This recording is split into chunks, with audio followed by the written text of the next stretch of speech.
The College Football Experience Week 2 reaction show on the Sports Gambling Podcast Network is brought to you by Underdog Fantasy. Underdog's got a brand new offer for new customers. Play just $5 and get $50 in bonus funds when you sign up with our promo code TCESGPN. So do that and let it ride. Hey, this is Eric Metcalf. You're listening to SGPN. Let it ride.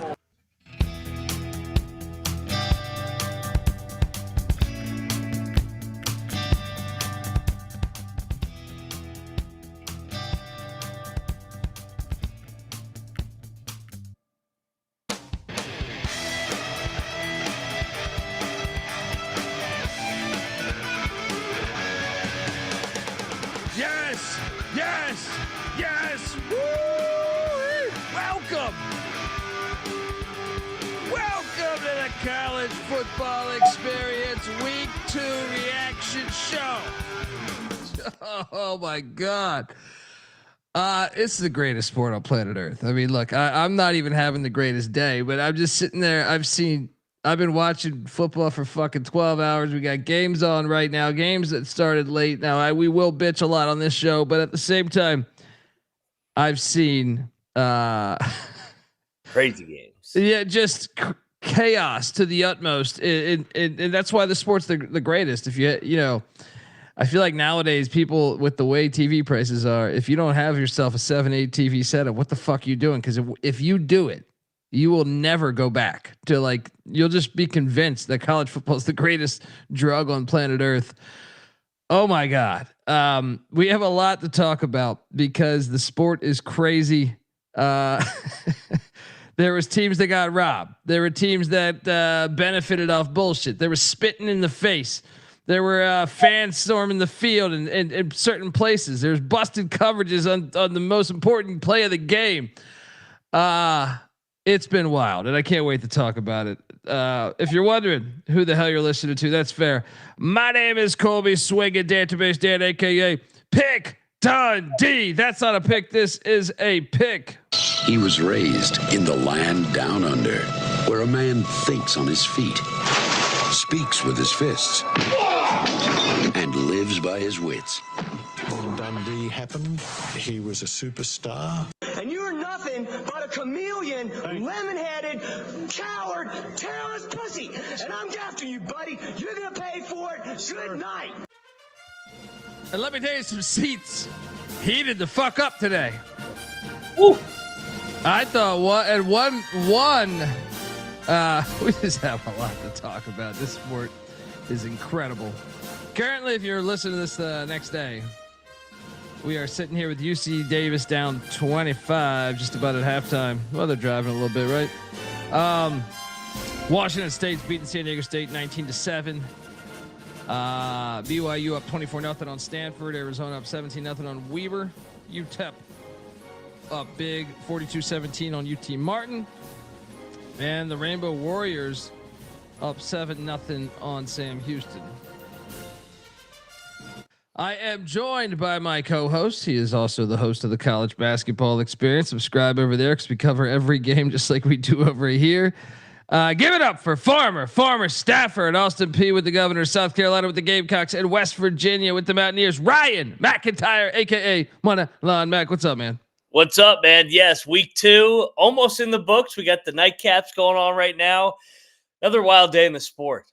Never surprises us, man. Unbelievable.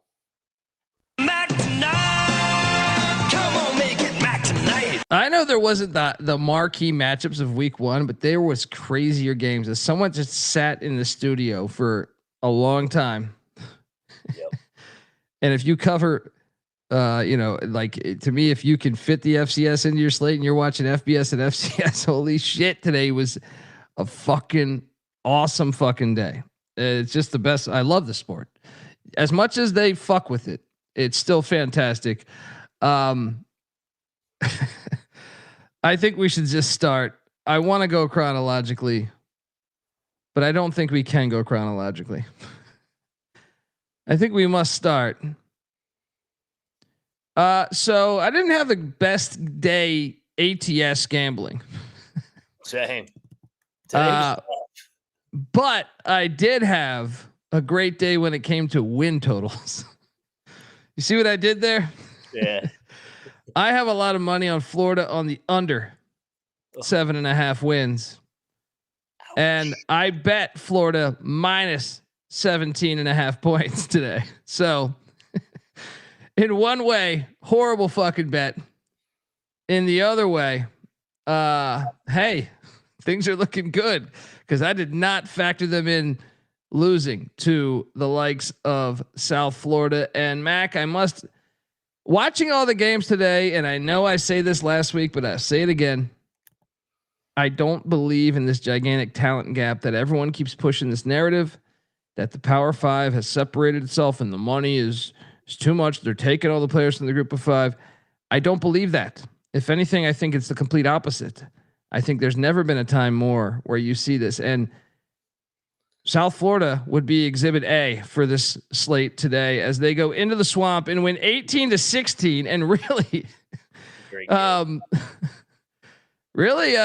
took it to them. 391 yards. Florida only had 324 yards. DJ Lagway, and shout out to the internet with the memes of Lagalele.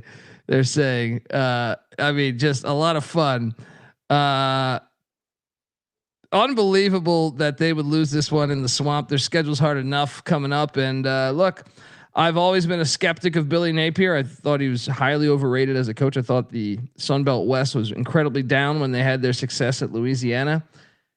And the under's looking good, but I am foolish enough that I did bet minus 17.5 after they beat Boise, South Florida. How about the American? We're going to have to talk a lot about the American because they showed up today. Your thoughts on this one?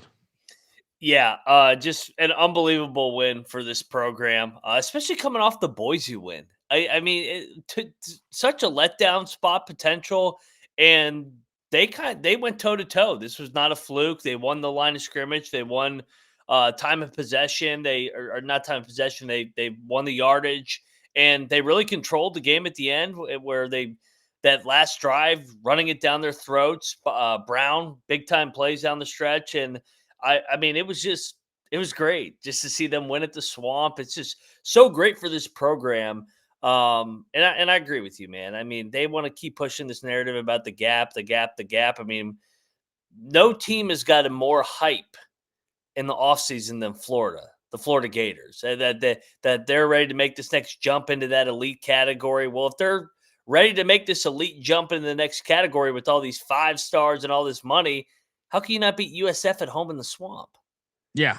And put up only 16 points if that was such a big gap. And did Alex Golesh just land the Florida job tonight?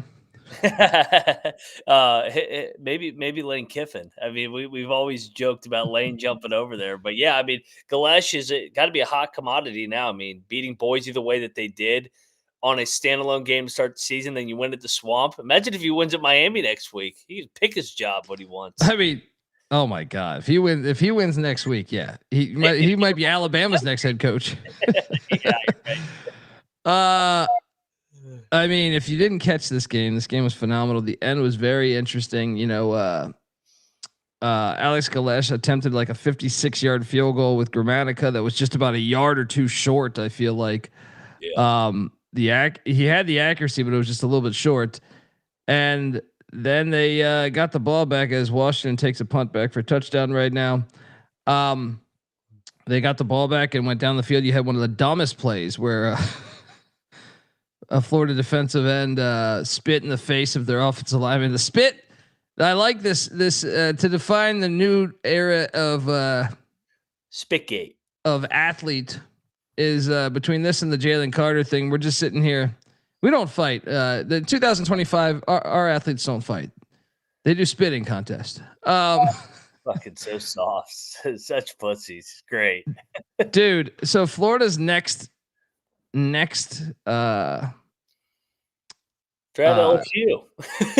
That's about who they didn't look great today, by the way. But at LSU, at Miami, then a bye week, home to Texas, at A&M, home to Mississippi State, and then a bye week at home to neutral against Georgia. Okay, I think I cashed my ticket, folks. I think I cashed my ticket. I don't want to get ahead of myself.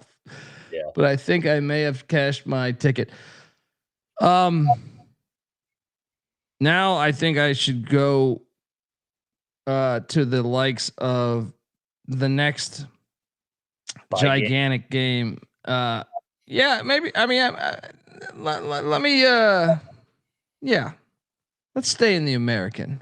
We are the AAC.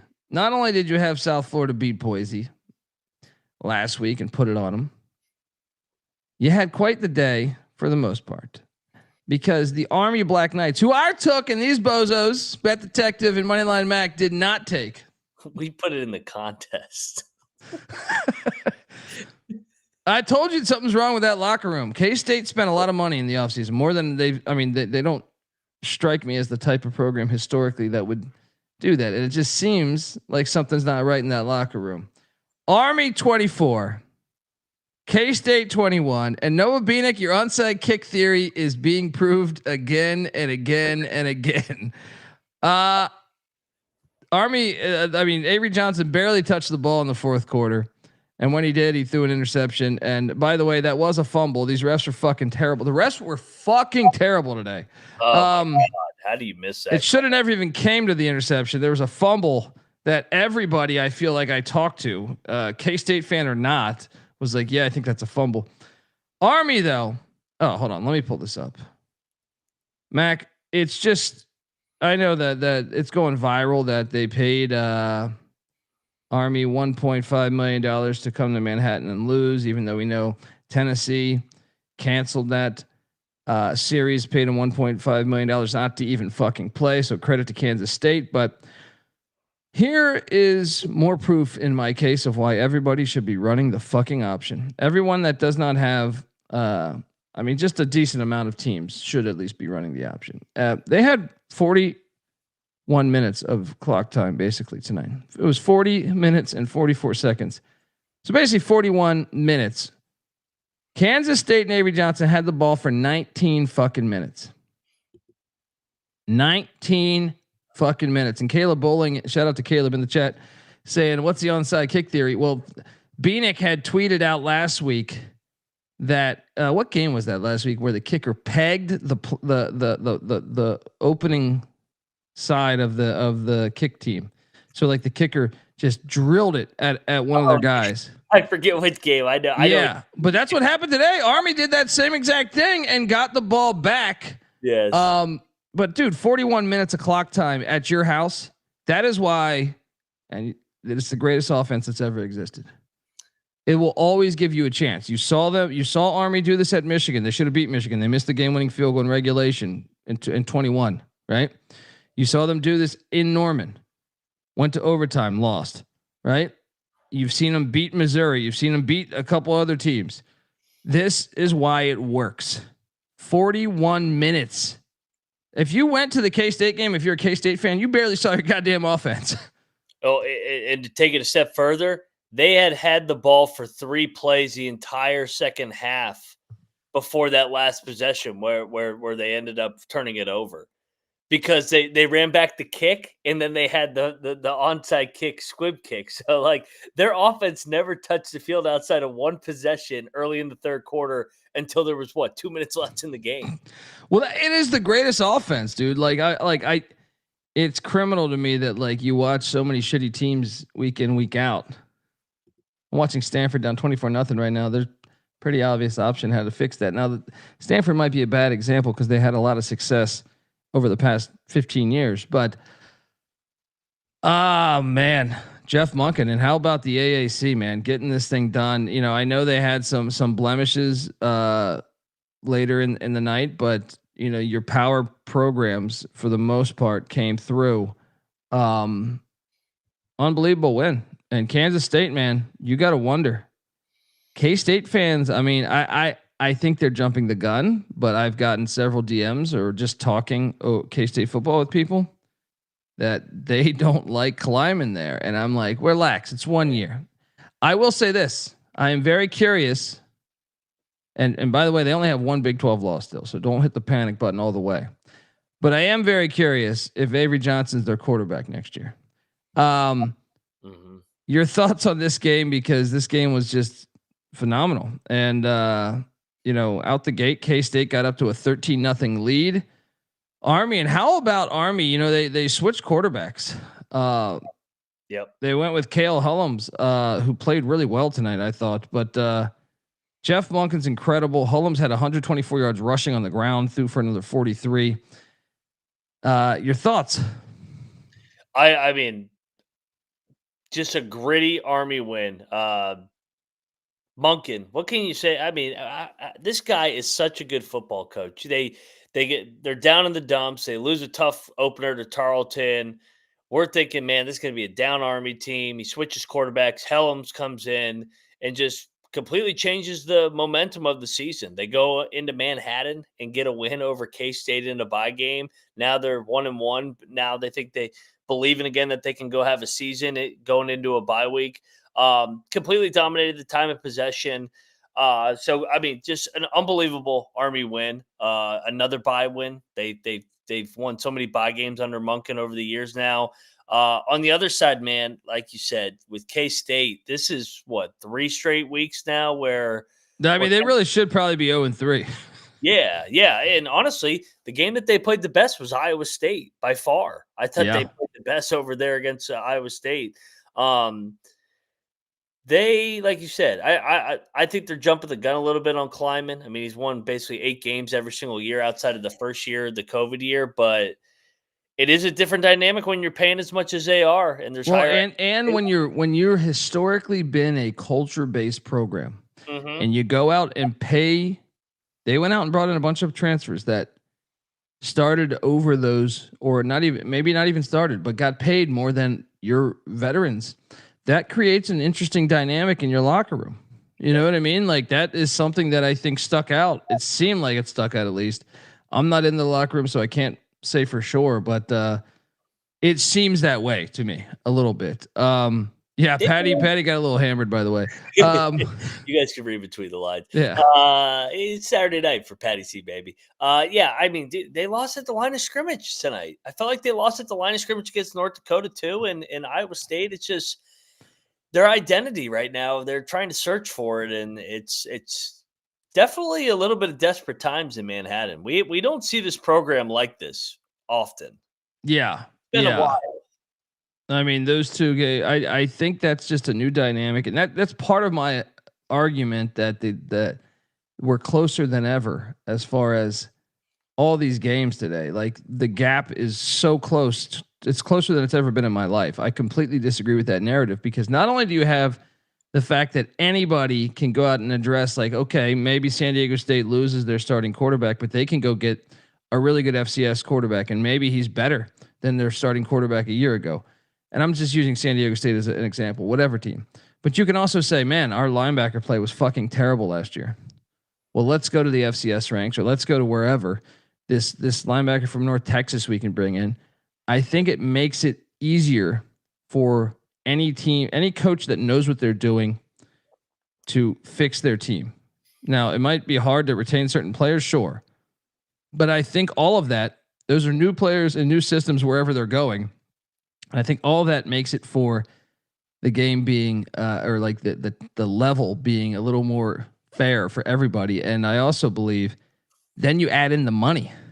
Yeah. When you add in the money, I mean, human nature is human nature. You give me a fucking $10 billion. I guarantee you this, you might not be catching 136 previews when I'm sitting on a fucking island. You know what I mean? Like, no doubt. Yeah, 100%. Human nature is human nature. So our right's got a good comment here.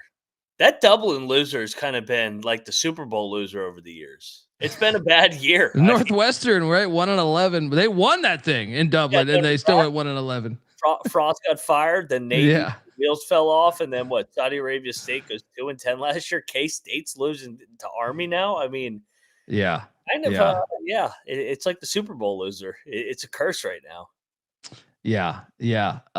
And from here on out, I'm going to go chronologically, by the way, because I'm going to be all over the place. That I'll miss games, because we pride ourselves on being able to talk college football on all the games. But out the gate, the most ridiculous game I think of the day. There was about 3 ridiculous games, and I actually think, I'm curious. I got in an argument with someone on Twitter today about stuff. But Minnesota beat Northwestern State 66-0, and they didn't even finish the game. Hope you enjoyed that field storm down there in Negastocious. But 484 yards of 42. I love the live bet of plus 84.5 or whatever that shit was trending, where people were jumping on that thing. Minnesota looked good. Northwestern State. That game should not be happening. And this is what I mean: is the committee should be able to value this. I was talking with someone today, and I'll just go right into this next game. Florida State 77, Texas A&M Commerce / East Texas A&M, whatever the fuck you want to call them, 77-3. In my opinion, and I'll throw Ohio State Grambling in there. I understand Ohio State Grambling to me is not as bad, right? Because Grambling has had a historic. Eddie Robinson's a legendary coach. They've produced pros, and you're scheduling this years in advance. So I can understand it with Grambling. They could be decent. I still think, though, that if you are evaluating these teams and you're not knocking them for who they're playing, then I don't understand what we're doing here. Florida State, in my opinion, playing Texas A&M Commerce, they're like 2 years removed from D2. And let me tell you, they weren't even setting D2 on fire. All right. So they do that. They hire an arena football coach. I think they have 4 wins in their 3 years in the FCS. That is horseshit. You know what I mean? Like, credit Florida State for beating Alabama, but having this game on the schedule is pretty fucking ridiculous to me. I think that should be counted against them. And I fear that this sport never does that. And I think that, like, there is a gigantic gap between playing Texas A&M Commerce and playing South Dakota State or North Dakota. Like, there's just a gigantic fucking gap. Everybody knows who the good FCS teams are. I mean, we're not dumb. It's ridiculous to me. Like, the fact that game's on the schedule, man. I and no one will say it because no one on the fucking committee to me is like that. The problem with the committee is, first off, you know, I am probably of the opinion that machines should do it because I think there's always a bias, but also I don't believe they even know this. I don't believe, from my experiences of talking to people, I don't even think they know that Texas A&M Commerce came up from the FCS 2 years ago. And that's a problem. They should know that. They should say, that's a ridiculous game. They should say exactly what the fuck I'm saying. Anyway, I have my concerns. We ate shit on this play. We had Penn State minus 41.5, which actually somehow almost magically happened. But this was, we need to talk about this shit today again. Dude, this was what, 13-0 at the 5-minute mark in the third quarter. Yeah, they've pulled the whole Michigan, Ohio State to another level. They have treated these games like preseason. That's kind of been the blueprint that Ohio State did in the non-con and Michigan did in the non-con the year before. But normally Penn State would not do that. Penn State would put it on. I remember, like, was it Villanova last year and whoever else they played, Kent State or something. We lost money there. And then I think this one we should talk about a little bit more. Texas did not cover against San Jose State. I took San Jose State in the points, but I didn't bet it. And did you watch this game? A little bit. I mean, there were so many good early window games, like toss-up games, that once Texas got a little bit of separation, I kind of just score monitored.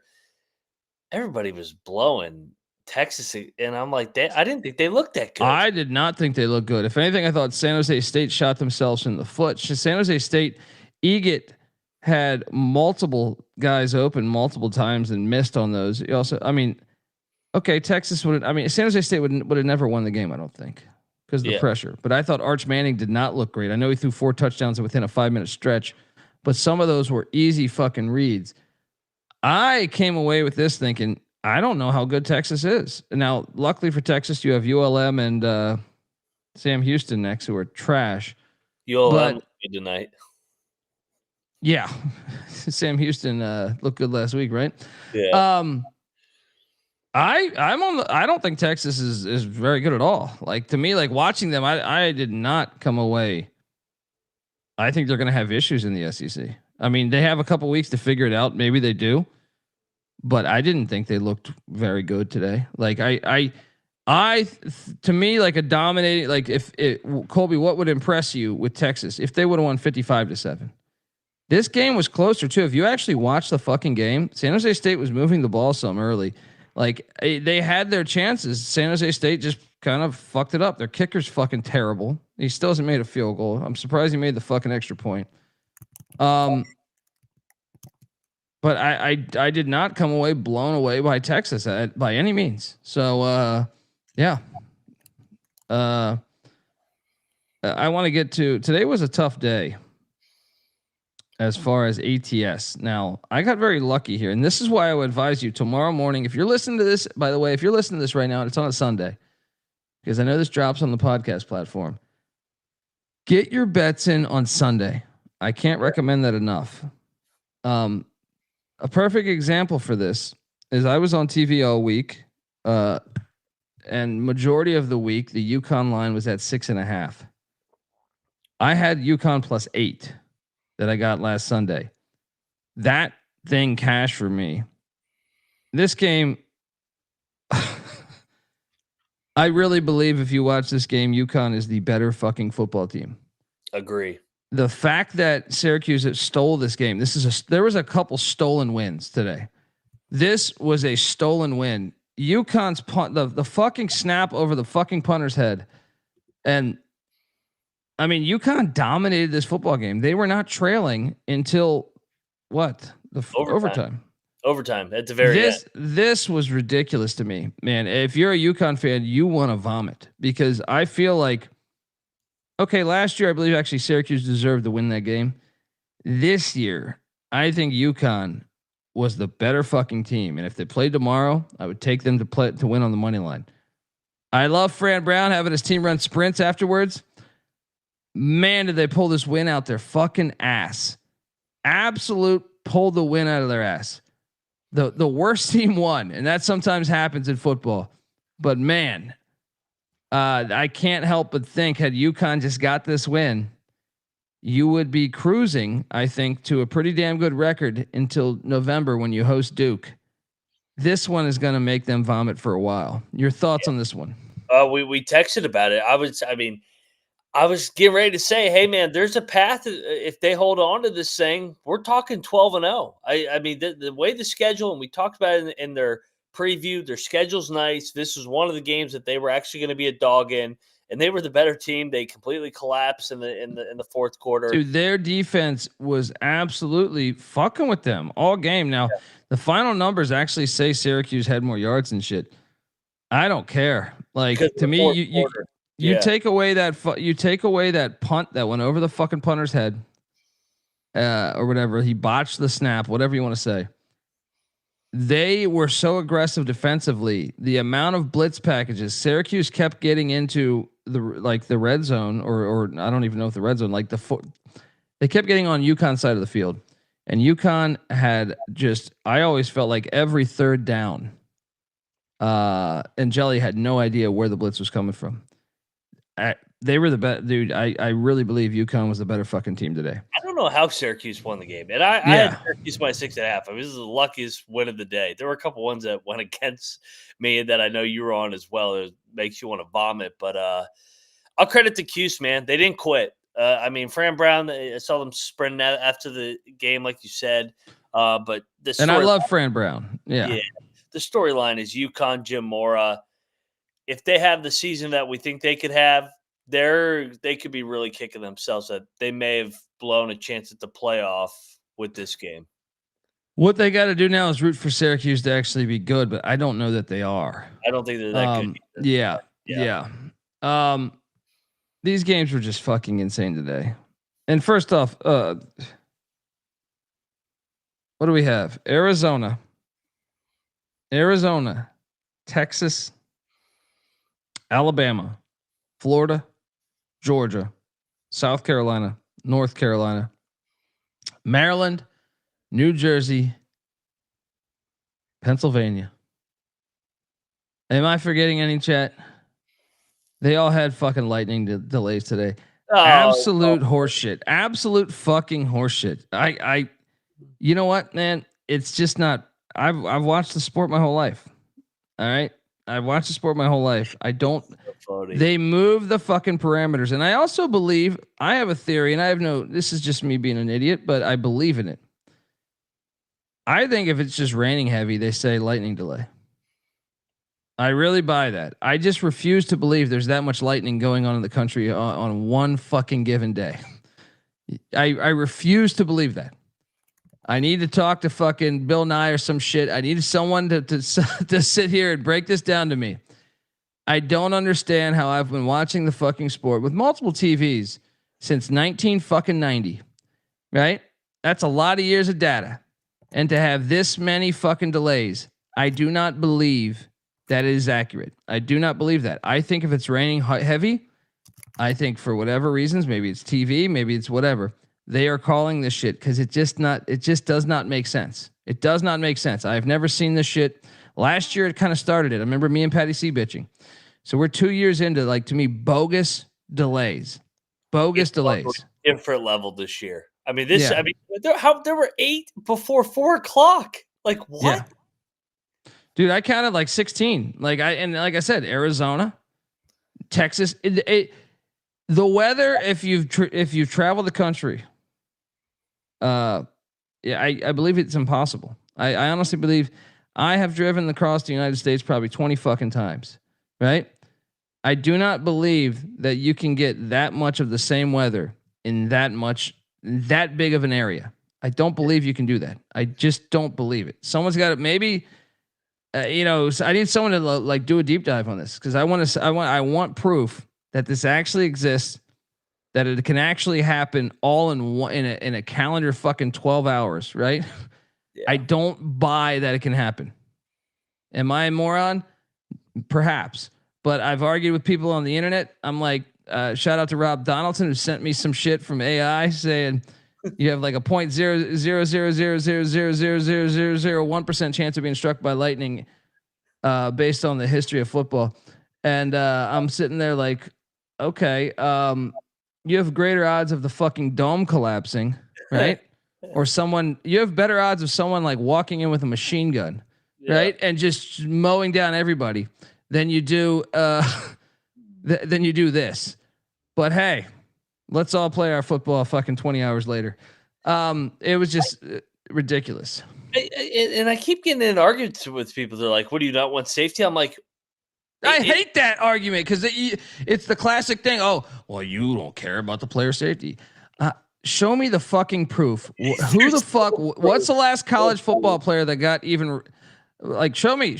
I know Big Cat of Barstool tweeted out like a baseball player for the Cleveland Indians in like 1912 who got struck by lightning and then returned to the fucking game, right? And actually, I believe won the game.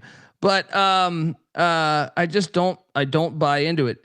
Colt saying the NCAA controls the weather, but my point is that they've changed the parameters on this, and I do believe heavy rain, and I'm not the only one. We had a conversation about this. I think they all of a sudden say because of heavy rain that they're going to cancel this. I do believe that. They want more scoring. They want more scoring. Yes. They don't want those ugly low scoring games like that, like we used to have. It's a joke. And like you said, nobody's getting struck by lightning, man. When you're actually in danger of lightning, you'll know. Trust me. That shit, that thunder, it will be loud as hell, and that shit will be right on top. One person replied with the Georgia game with the screenshot of the lightning, and I'm like, yeah, okay. That's one where maybe we don't play there.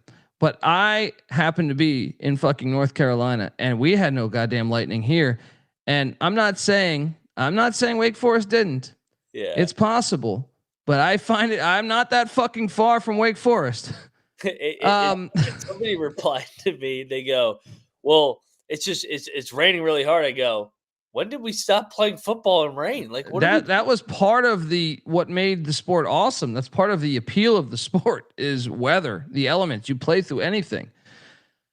Anyway, back to an amazing day of college football. Society in a nutshell, that we're delaying games, so many games because of lightning 30 miles away. Yeah. I mean, there's a pandemic going on. It's just not possible for it to go across the country like that. I don't believe that. I'm curious. I know you hate the NFL. I'm curious to see what happens in the NFL tomorrow. See, I know a lot of them are. Well, they have all domes.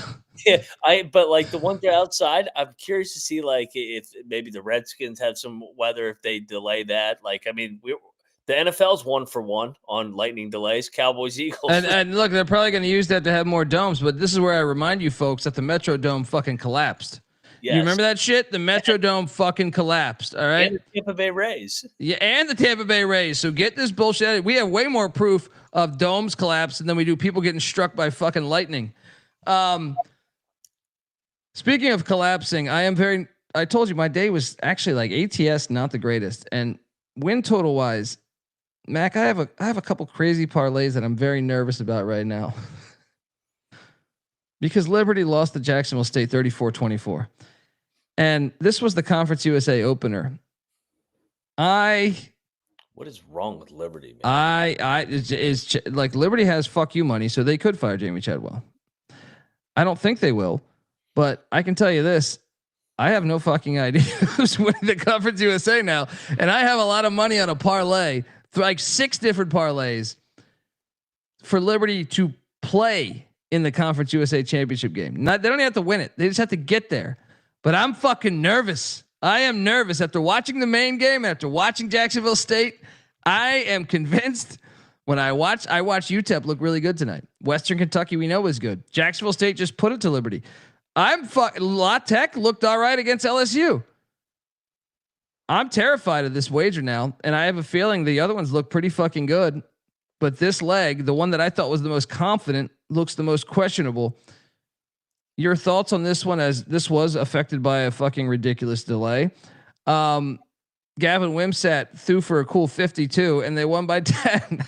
I was just getting ready to say, how the fuck did Liberty get blown out in this game when they outgained them by almost 200 yards? The one quarterback throws for 50, the other one throws for 300. Shout out to Kyle Kerms, friend of the program. He's been busting my balls constantly for my Jamie Chadwell. Really I think he tagged us and I answered it. Shout out to him. He tagged us. I like Chadwell, but goddamn, he's making me look like an ass. What the fuck is wrong with Liberty right now? They're a soft team too, dude. That like one of the things that they had prior, I would say, is they were not as soft. Now they had games where they didn't show up under Hugh Freeze, but man, you got to be thinking right now. I don't know. I don't know. I just don't know. Like, FIU was somewhat impressive today. That now you're sitting there thinking. I mean, Missouri State wins at Marshall. We'll get to that. I just don't know anymore. I think I fucked up a lot of money now. I think these parlays are all going to burn to hell on these flaming libs, right? The damn flaming libs doing it again.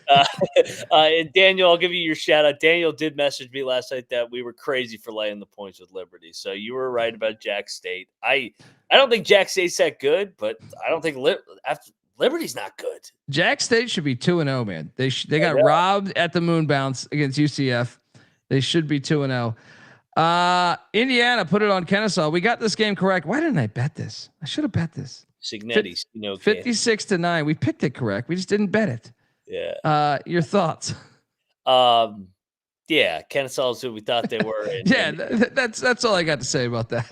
Shout out to Signetti. I did lock this. Remember, I locked up both fucking Franklin and Signetti, but only one of them actually stayed true to their character and said, "Let me run this shit up." Everybody's scared of me.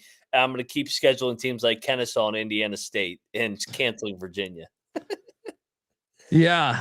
Shout out to Bama 1 in the chat, guys. NIL has brought all teams equal, pretty much. That's I agree. And thank you for realizing that, because I've argued with a lot of the people that just think because the Big Ten is now 84 teams and the SEC added some powers in Oklahoma and Texas that they're running away with this thing, or the P4. I think the narrative is the P4 is running away from a lot of other podcasts or people that I talk to within the sport. I feel like the whole offseason they claimed like the split is bigger than ever. These teams should be terrified. I completely agree with Bama 1, where I think it's the complete opposite.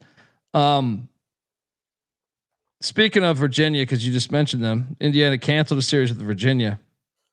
Oh boy, I can see why. Virginia. I thought Virginia looked good today. I couldn't believe they lost dude. that I game. didn't have any money on this game, so I'm just telling you the truth. Well, I mean, I guess you guys know I hate the pussy pack, but I thought Virginia was the better team today. They were. Watching that whole game, I thought Virginia was the better team. They throw a critical interception in the end zone.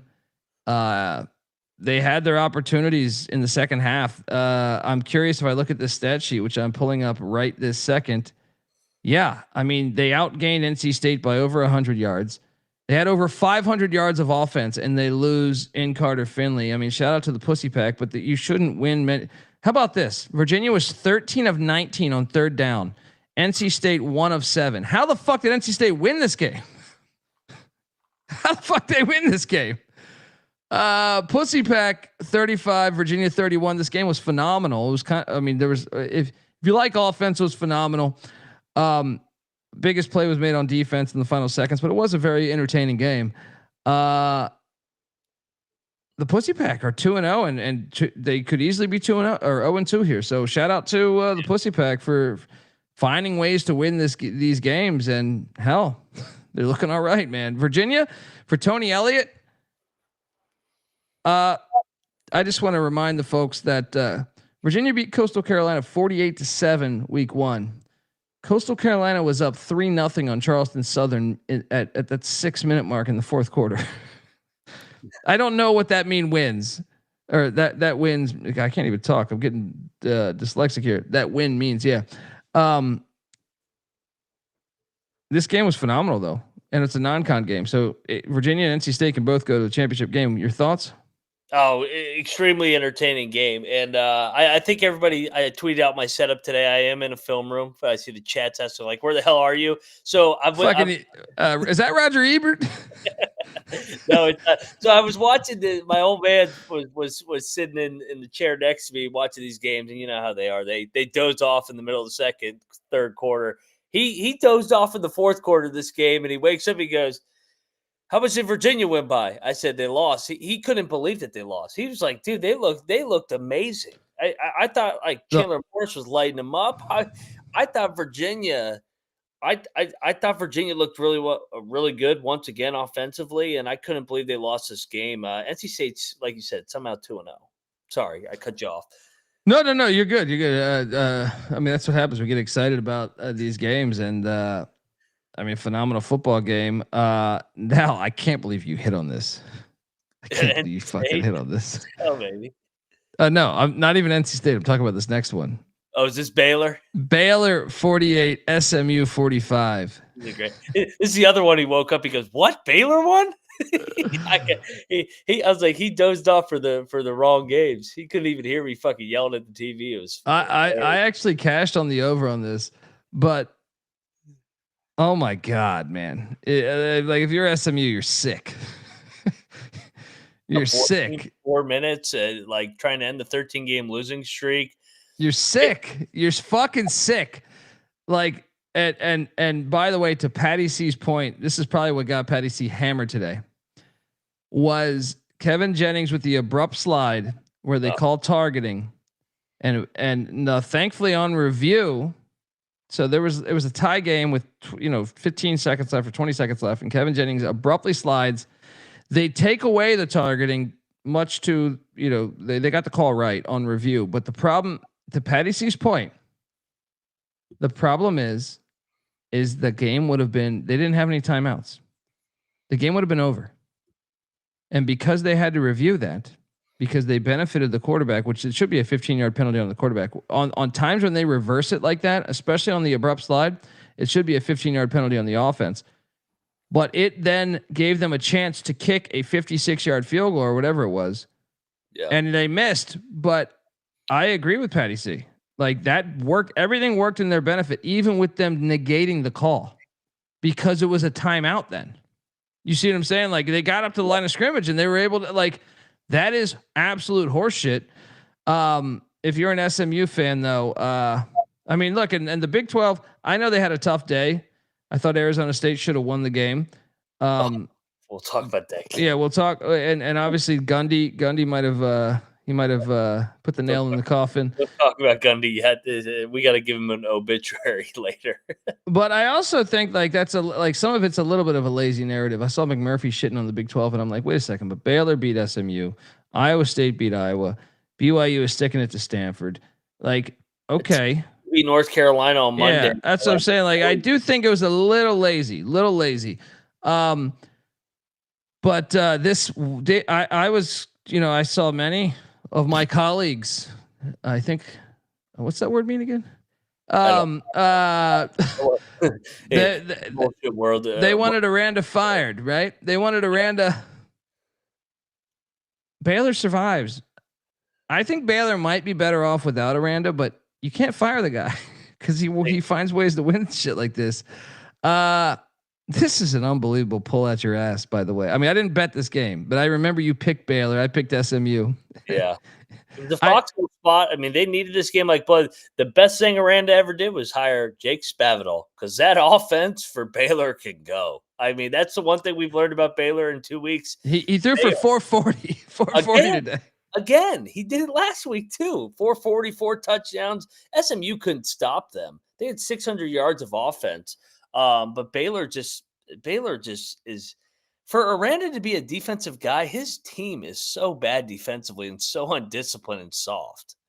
Yeah, honestly, like even watching it now, I think if you're a Baylor fan, I don't know. You kind of want to beat SMU at all costs, but I think if you're a Baylor fan, also you're probably like, man, I'm kind of done with the Aranda experience here.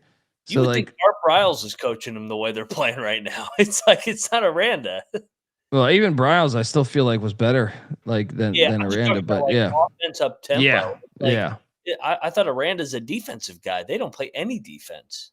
Yeah, they're struggling.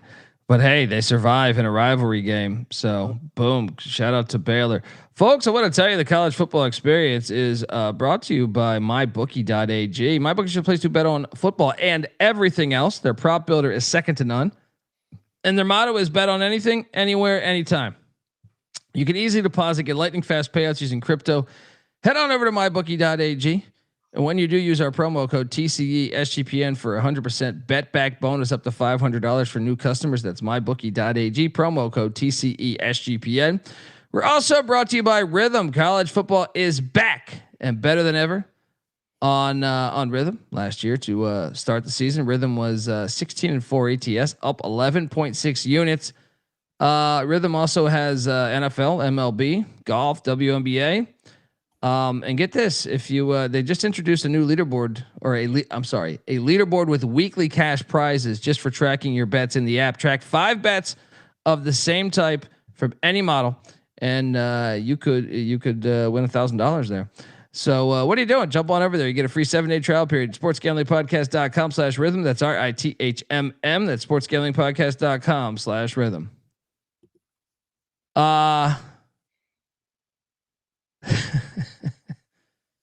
Just having a great back and forth with some of the people with the Mountain West. Gosh.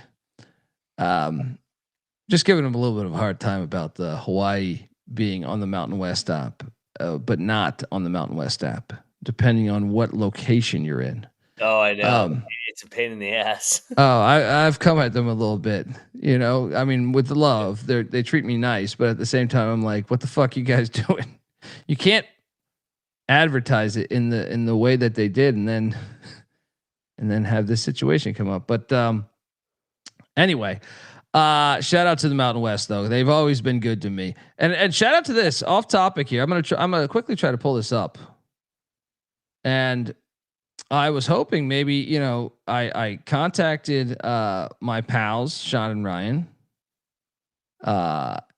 saying we should do this, but let me see if I can quickly share this. They're having a good time in Vegas right now. That's but I do believe we might have something going here, and maybe the chat can help out. I'm not the type to ask for a favor, but I guess I am asking for a favor. But I just think it's humorous, I think. And that would be my approach. I'm not asking for your money, but if you give us money, maybe this can come to fruition. I should go to fucking Washington with this. You see this beauty that we're looking at right now? How much is it? I was notified right now it's $800, but it's open bidding on a helmet car for Washington State. So I contacted my buddies Sean and Ryan, Sports Gambling Podcast. And we are going to drop $3,000 on this thing, but we don't know that it's going to win. That's where you guys come in. 3,000 is what we can throw. Right. But, I'm willing to, drive this thing all over town. I shit you not. Look at this thing. I live by golf courses and shit. I will be driving this motherfucker all through North Carolina. If we can make this work. If we can make this work. So I'm asking you, Chad, if you made a lot of money, but I don't know if you tailed some of my picks tonight. I didn't have the greatest night. So maybe you don't feel like, donating 20, 50, something like that. But I'm just trying to make this thing work. I've asked for this for years, saying I actually one time got in touch with a guy that said he knew someone that made helmet cars, and it fizzled out because the guy had retired, right? In New Jersey, but I'm still looking for a helmet car. I think this is the closest we've ever got to purchasing a helmet car. We are going to donate $3,000 to this bid. We'll see if anybody outbids us. It's starting at $800. I think someone will outbid us personally. But you can help us out. Good thing Wazzu's playing right now. The fans can help us out. Yeah. It's 29-13. Wazzu's up, and it's only ironic if we get this because Wazzu is actually the school that gave us our first shot. Really, so it'd be very ironic. But anyway, you look like Ryan Hasty in the chat says, "Are you going to drive it from Pullman to North Carolina?" You look like Dumb and Dumber on the road. I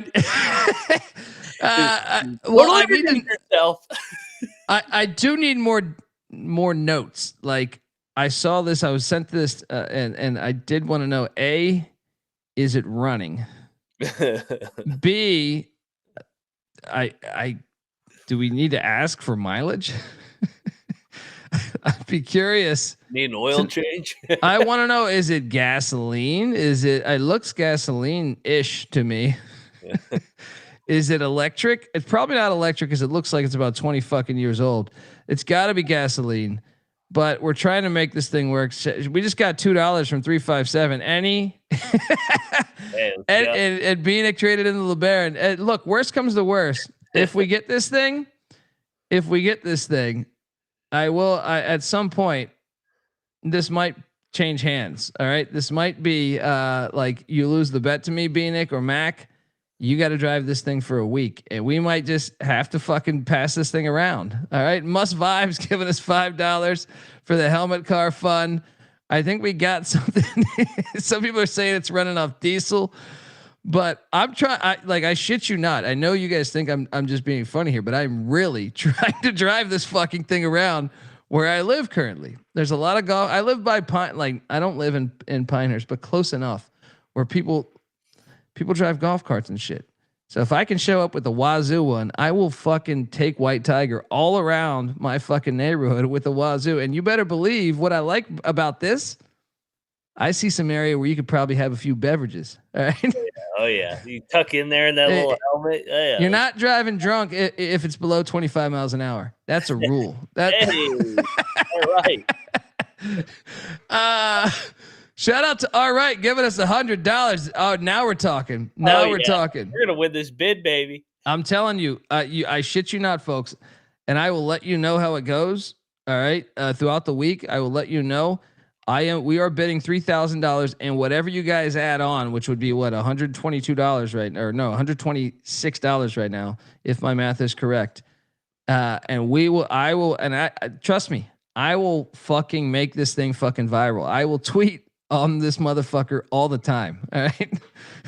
I'm telling you, if we get this thing going now, I got no idea what kind of competition I'm up against. But I'm excited about the opportunity. I'll tell you that. Anyway, let's get back to reacting some, but please, if you can, help out the Helmet Car Fund for college. What's that? And then we need to find out if there's an Oregon State one so we can have matching. Pac-2. It'd be perfect, man. It'd be perfect. I mean, honestly, like I wanted to get a college experience one. That's when I talked to the person that used to build them. Well, when I got in touch with him and then I found out he didn't actually build them anymore. My idea in my brain was at the time, like, hey, we're going to get a TCE one side TCE, one side sports gambling podcast. I'm going to drive it, but I wanted it to look a little more modern than this one. This one is abstract. I must admit, for helmet cars, this is an abstract helmet car because I've been in the UCLA helmet car before. This is an abstract one, but I'm still on board for driving this thing all around. Mike's giving us 50. There we go. Oh, we're raising money left and right. God damn it! I feel like a politician in DC, where I'm just stealing you guys' money. What happens if we get outbid? Then I don't know. I just had to give you guys a bunch of merch or something. But we're trying. I appreciate all the donations.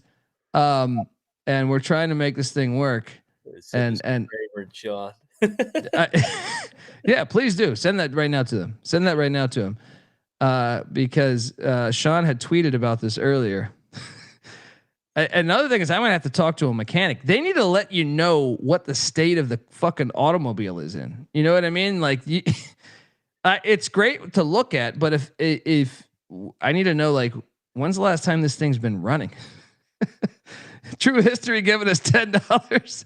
See if it floats. Yeah, I appreciate you, True History. Appreciate everybody. Mike's been the fucking man forever. Chris B. All right. Everybody must vibe. I appreciate you. 357. We're going for this thing, guys. All right. I shit you not. We are going for this. All right, let's react. I've been talking about this for a long time, but I will put this back up. I'm tweeting at Sean and Ryan right now. Yes, please. And chat, feel free to tweet at them. Put more pressure on them because they said they're willing to put 3 Gs. I think that might be. First I thought that was good enough, and then I was looking on eBay at some Wazzu gear from back in the day, and I was like, nah, you got some real sickos that I think would jump at the opportunity of a helmet car. I was looking at like a Drew Bledsoe signed helmet going for like $5,000. And I was like, well, I think a helmet car is a little cooler than a fucking Bledsoe autograph helmet. Yeah, Capper saying it can't be running at 800. Well, I gotta talk to a guy. I gotta make a phone call. Either way, it will look nice on my lawn. All right. Shout out to everybody in the chat for helping out. Let's get back to picking or reacting to these games because we got a lot to go. Can we repick some of these games? Oh my God, man. I mean, it wasn't like an awful day where I was just losing everything. It was just the way I lost, I feel like, in some of these. Because I did have a ticket for UConn money line. Obviously, I was really bitter at that. Iowa State actually cashed. I had 3.5, but I'm not going to bullshit you. I had the money line too. Iowa State was actually the better team. This game is classic because last year I felt like I was the better team and Iowa State stole it. This year I actually think Iowa State was the better team the entire game. But they win 16-13 in classic form. What was it? A 52-yard field goal this year? Yeah. Or 54, whatever it is. And Matt Campbell and Iowa State continue to be. See, this is my problem with the state of the sport right now. As much as I love it, baby. I mean, I know people will say, "Well, how many NFL draft picks?" And I think it's a terrible way to operate your top 25 because Iowa State, I think, has actually played. I mean, I know South Dakota lost today to Lamar down there in Beaumont, but I feel, and I guess Kansas State, that win doesn't look as good, but they are impressive when you watch them. They pass the fucking eye test, man. When you watch Iowa State, you see a hard-nosed football team, plays hard, and they have a great leader in Rocco Becht. And I don't see that out of a lot of football teams today. I don't. Like the first 2 weeks, I don't. So I think personally, when I see them at 16, I think that's insulting. I know we can say, well, Kansas State lost to Army. South Dakota is not as good as they were top 10 FCS, but they just lost. But who cares? I mean, fuck. Teams are playing goddamn Grambling and shit. I think Iowa State passes the eye test better than most teams in college football right now. Your thoughts on this game? Well, I mean, because they're an old school team, people don't like them. They lost the two guys to the NFL draft at the wide receiver position. Now they just junk it up, baby, with two tight ends and sometimes three tight ends, and they just run the ball right at you, set up play action. Rocco Beck's really good at it. They're good defensively. They're disciplined. They're kind of a better version of Iowa is who they are now. And Campbell said he modeled it after Ferentz. yeah, it's a good model. You're going to win 8, 9, especially year 10, 11 games. I mean, what's wrong with winning? And he's beat Ferentz, what, 3 out of 4? Dude, they only outgained Iowa by 24 yards. Oh, great. I mean, but those 24 yards are fucking huge. All right. Total yardage 238 to 214. Football. You gotta love that. You gotta love that. This game was great. I mean, if you don't like this game, then just leave the channel right now. I have problems with people that hate this game too. I saw Clay Travis talking about this on Twitter or whatever. And shitting on how Iowa fans and their offense. And I'm like, dude, I don't know. It's like Florida scored 16 points today too, dude. You know what I mean? Like, I feel like it's deer in a cage. All right. It's an easy kill. But you want to win 8 games every fucking year, right? You want to win 8 or 9 games every year. That's what they will do. Ask Johnson how it's going for him. They went away. They went away from it. Right. How's that going? Cash there. So I can't bitch there, and shout out to Iowa State. And I do have Iowa State on the over 7.5 wins. So, looking good there. What else do we have here? Kent State, Texas Tech. Oh my God, this is disgusting. This is the type of day it was for me. Doing the pregame show with Terrell, and I realized it's at 48.5, and I'm like, it's not 49.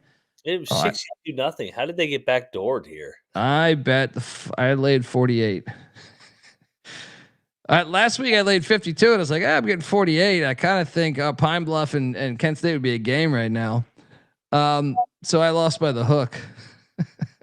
Ridiculous. What a dumb game. Illinois Duke. Shout out to the Illinois backers and NC Nick, my brother, who was the host of this show over the past 7 years. He's a hardcore Duke fan, and if you want me to read his exact text message today, it's pretty hilarious. Duke loses 45-19, guys, but I actually came away with more hope for Duke than I have ever. Just don't lose the turnover battle 5-0. Yeah, I mean,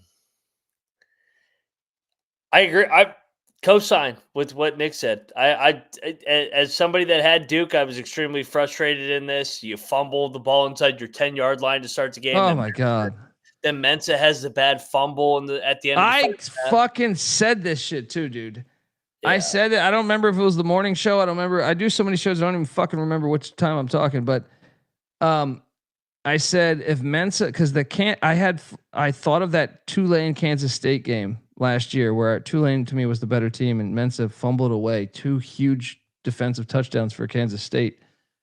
And I said, he's got to be improved from that. I said that. I think it was on the morning show. If it wasn't on the morning show, then it was last night's show. But I said he's got to be, that was his freshman year. This is his sophomore year. He can't afford to do that. And lo and behold, that's exactly what fucking happens. Shout out to Bielema though. The best thing about Illinois, to their credit, even though I did think, I actually thought it was a lot closer. Like the way both teams were, Duke outgained Illinois. Yeah, that score is completely dressed up. Yeah. Illinois deserved to win the game because Duke turned the ball over 5 times and Illinois didn't. But Duke did move the ball. And they broke off the big run and then the guy fumbles the ball 40 yards downfield. It's like, Jesus Christ. So yeah, Duke couldn't get out of their own way today, but hey, credit to Illinois. They keep finding ways to win games. And yeah, man, they're rolling as a program right now. I've always wondered why they're not like a fucking national power nonstop with having Chicago there and stuff. So hopefully they turn into that. Illinois, that is. But Duke, they also weren't well coached today, if I'm being honest. They made dumb turnovers and dumb penalties at wrong times and stuff. Credit to I bet Duke too. I had Duke plus 3.5 and I lost. Okay, this one was filthy. This one was absolutely. So there was two filthy, filthy fucking bets that I lost today. You motherfuckers up there, Pat Narduzzi, you motherfucker. These guys are such a phone, dude. Oh my god, did anybody watch this fucking game? Because Central Michigan was covering. I had 20. What was it? 21.5. I think I had 22.5, something like that. Pitt is up 38-17 with under a minute left in the game, and they're in the gun and they're throwing the ball down the fucking field. They get it down to the 1. They get a brand new first down with like 38 seconds left or something. And I'm thinking they're going to down it. They're going to down it. Narduzzi doesn't do this shit.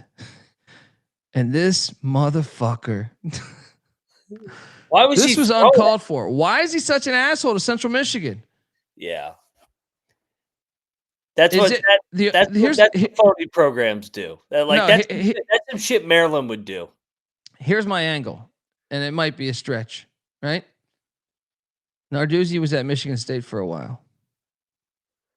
Connor Stallions, Central Michigan. Is that the only angle?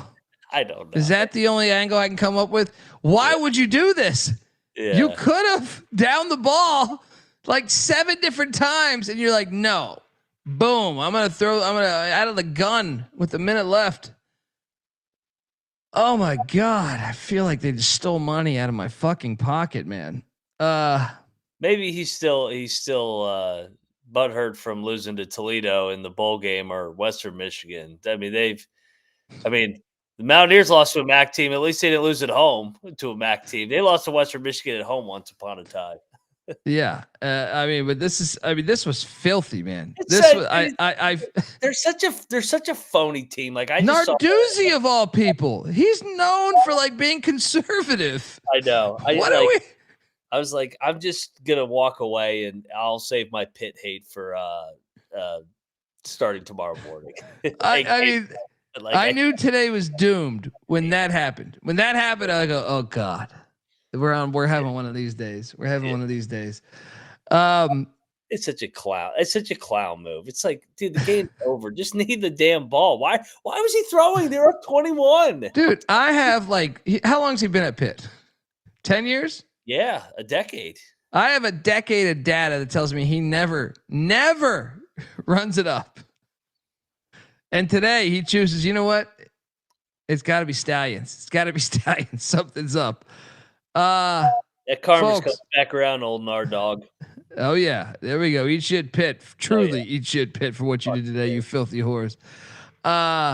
Folks, want to tell you the college football experience is brought to you by Underdog Fantasy. Underdog Best Ball Mania has been happening all summer long, and they're giving away $15 million in prizes, including $2 million for first place.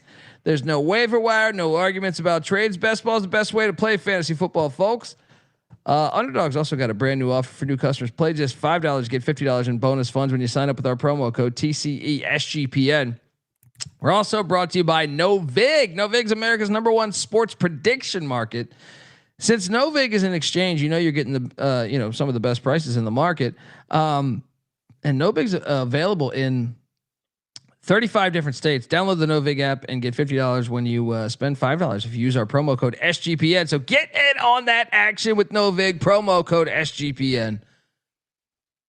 All right. So the day continues. A&M did not cover against did they? No, they did not cover against Utah State. I picked that correctly. You actually helped me here because I actually was going to take A&M, and then you reminded me Notre Dame was on deck. Only problem is I didn't put real money on it. But shout out to A&M. Did we get an official report on Marcel Reed? He went to the 10 at one point. I saw him. I think he came back. I saw Cam Kerr was there today. Shout out to the great Cam Kerr. That's our pal from way back. So I bet Western Carolina plus 21, and they got destroyed by Wake 42-10. But guess what? There was like a 12-hour lightning delay. I don't know what's going on here. So that's honestly, that's one of the more things that's a pain in the ass with the lightning handicapping. Delay. Yeah, or lightning delays is just that you miss the games because you forget that they're in a lightning delay. Then they resume, and you're like, "Oh shit!" And then there's 2 minutes left. Like, or they take it off that station. yeah, They take it off that station because they're like, this was a filler. Yeah, This was a Western Carolina, and oh shit, oh wow, we got a block kick for a touchdown. San Diego State coming back. Man, yeah, Western Carolina got smacked. They're 0-2. And then we should talk about this one for a second. And most won't talk about this one, but Temple won 55-7. We did take Temple against Howard.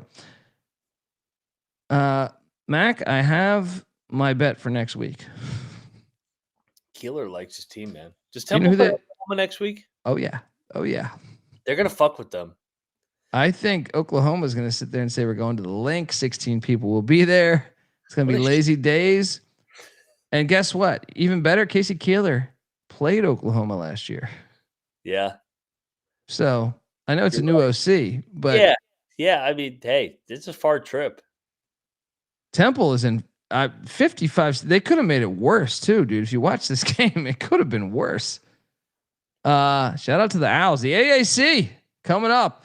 Georgia 28, Austin P 6. I don't know what to deduce from this. We had a big lightning delay here too. Govs, easy cover, but yeah, lightning delay. We did take Austin P on the picks page.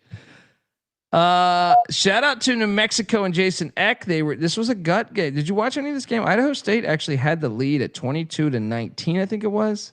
Yep, the old Bengals against his Vandals little rivalry here. And I got news for you. New Mexico is another one that I am interested in taking next week. I haven't seen any of the lines yet, obviously, but they go to the Rose Bowl. And I think it's possible. Then Gardner Webb went up 6-0 on Georgia Tech. This game was delayed as well. 59-12. I watched 0 of this game. And Haynes King did not play. Hey, but we nailed that. We nailed that after the Colorado game. He's like, this motherfucker's not going to make it through the year. He ain't going to make it the next week. Yeah, I have my concerns. And then let's talk about this. We had a classic Nor'easterner and no one watched it.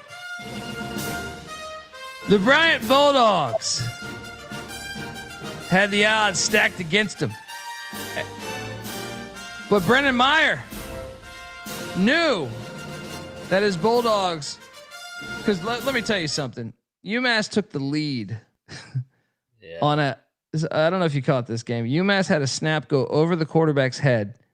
He then grabs it, runs around like fucking Fran Tarkenton, and then finds like he's getting blasted. And he just throws it up like 30 yards, and UMass catches it and takes and that was the scoring, like to give them the lead with like a minute or two left.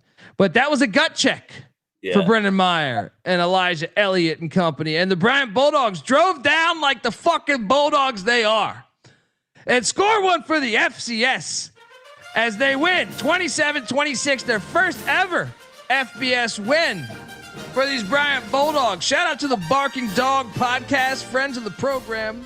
Yep. Bryant Bulldogs podcast that I've been on.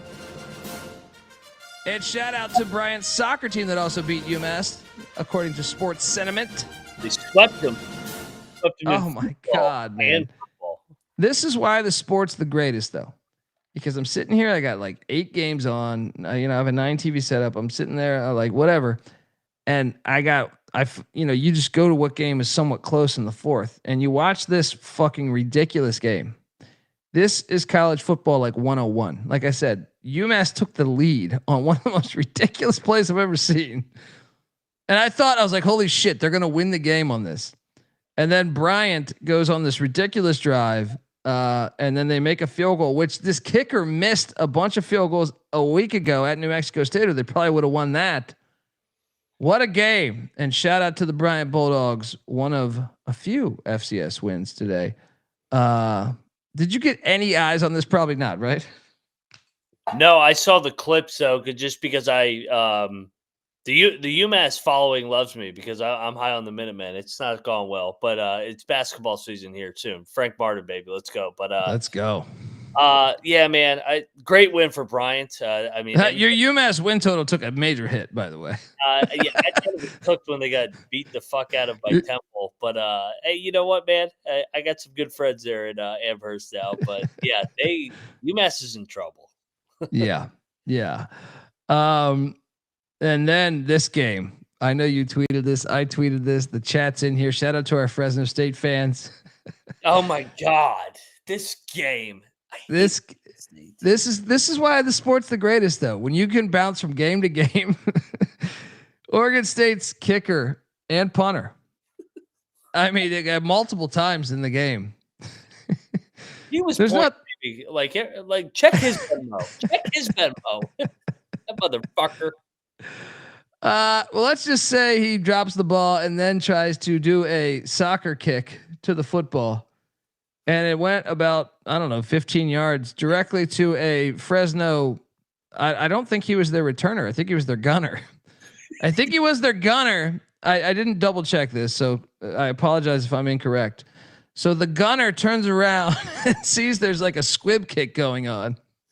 He grabs the ball, and all of Oregon State's athletes have now been past the gunner because they're expecting a long punt. And the gunner has the ball, and it's only like the lineman and the punter left. And he takes it back to the house. And what was probably the real reason why Fresno State won the game. It was. And they dropped the punt later in the game in the late third quarter, early fourth. And a kick. And a fucking kick. And Malik Murphy does a pick six at the end. I'm like, oh my God, the Beavs. Jesus. This game was hilarious. Shout out to Matt Ensign, Fresno State. They're looking good. Mountain West scoring a key one there.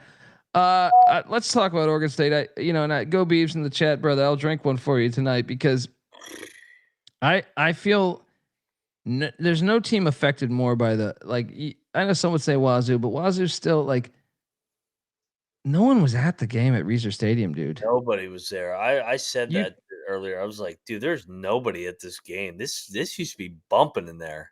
That used to be a great home field environment, and I can only think if you're a fan. I'll go back to this. It's like, are you that excited about what, you're kind of like, fuck you back, right? You guys did me this dirty. Well, fuck you. I'm not, and it's not even Oregon State. Well, maybe their president during that for hiring Larry Scott and shit, but I can't blame them because I would be pissed too if I was like a lifelong Beavs fan. It's like, well, now we're playing fucking, all these other schools and we're not allowed to the party. And, I can't really blame them. But man, this was Heartbreak Hotel. Hilarious game. I didn't have any money on it, but I did have money on this. Rutgers minus 14.5 cashes against Miami, Ohio. 45-17. Let's go. I didn't watch too much of it because Miami, Ohio is very hard to watch right now. Yeah, this offense is bad. Shout out to Rutgers, though. Taking care of business. Well done, Shiano.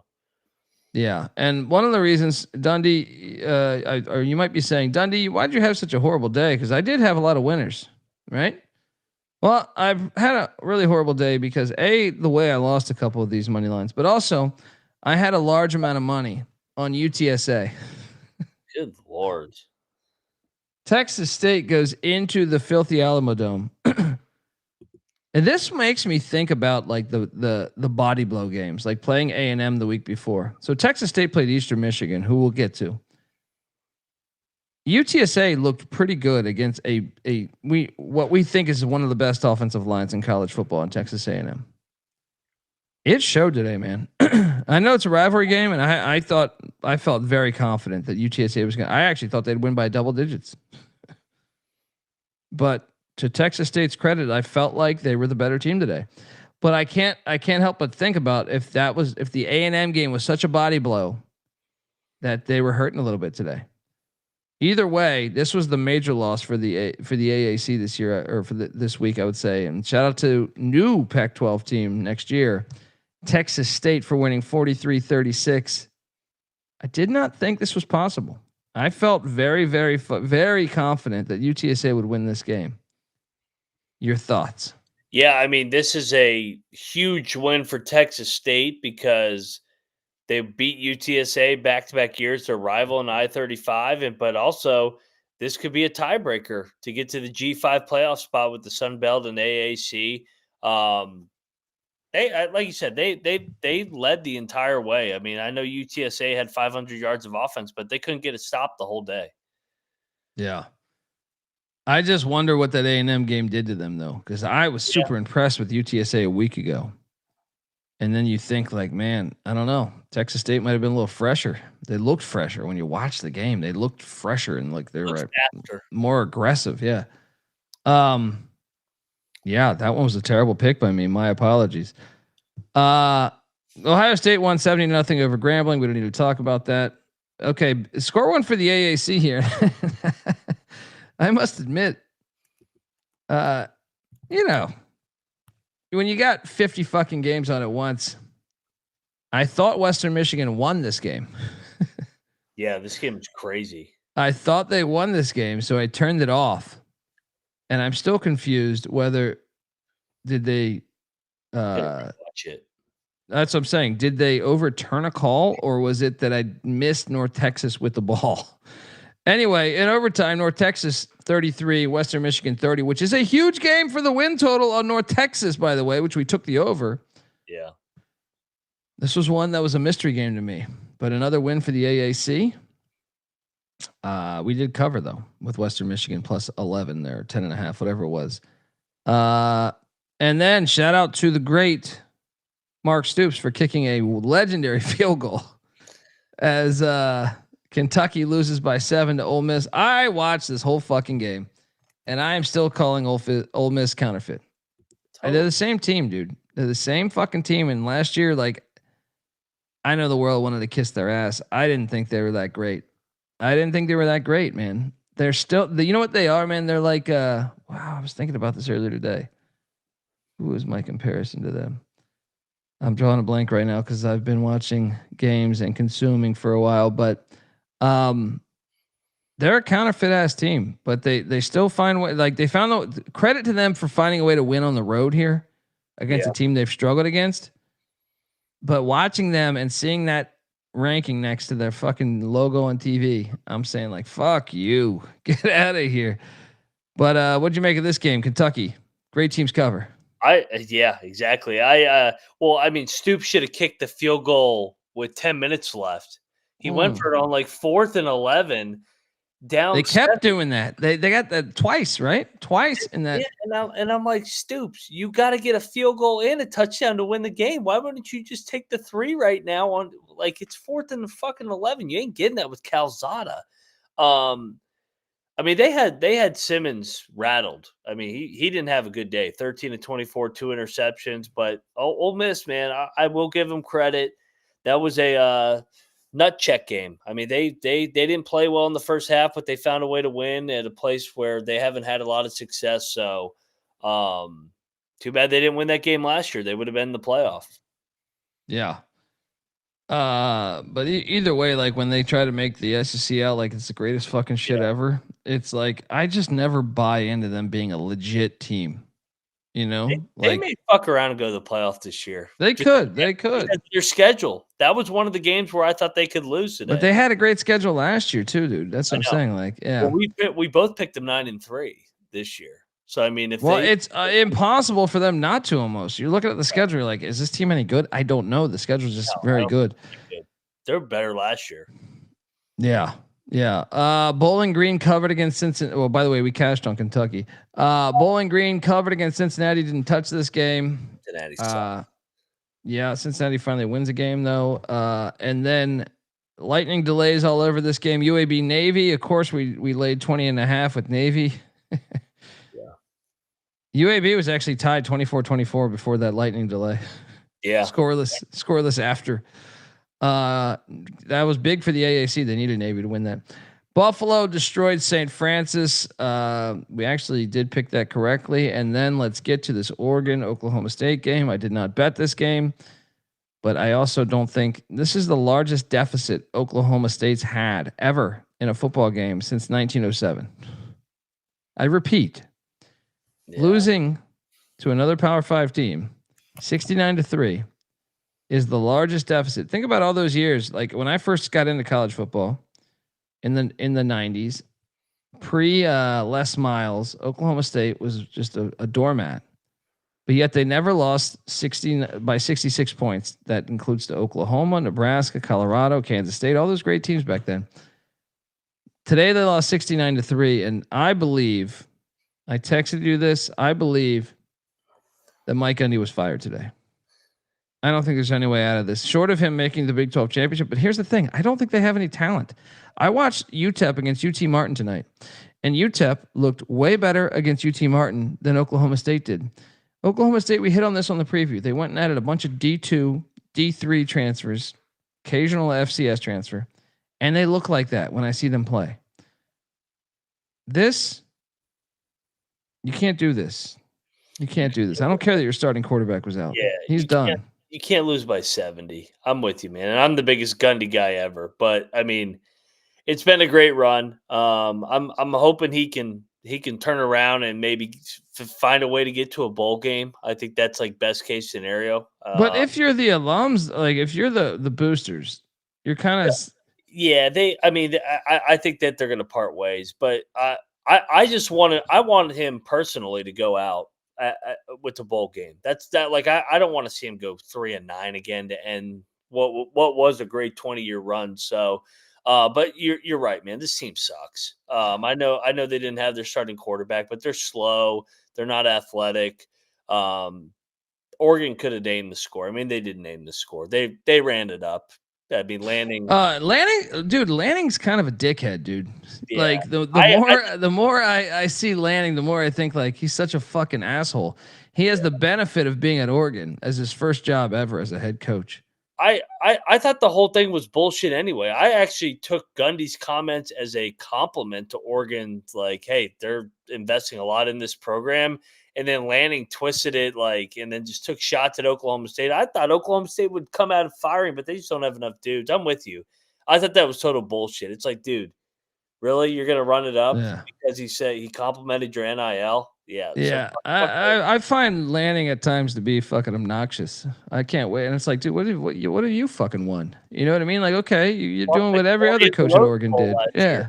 Lost by 40 to Ohio State last year. Like, get out. I mean, he's not doing a bad job, but I just find him to be like fucking obnoxious, which maybe is good for the sport. It's almost like the Spurrier effect. When Spurrier was at Florida, I fucking hated him. Then he left, and I was like, I kind of miss Spurrier. But it's a good comparison. He does have a little Spurrier. He's just got some asshole in him that I'm like, dude, did you need to do that? Did you need to do that? Well, especially against Gundy, like who's been kind of a legend in the sport. It's not like he was running it up on a young coach. I was like, come on, man, like win the game fucking 38-3. It's okay though, because Phil Knight's like 88 years old. Let me make a point here. Boone Pickens died, and Oklahoma State's money turned off. Yeah, you better hope Phil Knight's got some shit lined up in the future, so when he dies, Oregon's taken care of. Because guess what Oregon was before Phil Knight? They were fucking old school Oklahoma State, absolute shit. All right, so you better hope he's taking care of you. All right, that's all I'll say. That's all I'll say is. I think Gundy was right on his comments too. They have more money, and you saw the athlete that Oregon has versus Oklahoma State had today. He wasn't wrong with what he said. And I'll use the Jim Harbaugh quote. Like, to me, Dan Lanning, like I can't say that you've done a bad job because that's not accurate. But I will say this: you were born on third base. I believe that you were born on third base. You were the defensive coordinator at Georgia when you were paying players, and you had that edge, right? So you got a job at Oregon, okay? Oregon, where you have Nike money in a time where the sport became legal to pay players.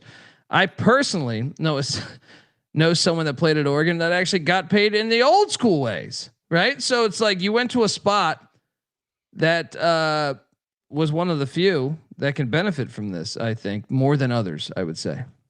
So I think that would be an accurate quote to say for Dan Lanning. Comes around, goes around. Penn State will beat the fuck out of Oregon in 2 weeks, and we'll see if Lanning's still chirping. I don't even hate Oregon. I'm just saying, like, he's a little bit of a dickhead. and it just comes off like that.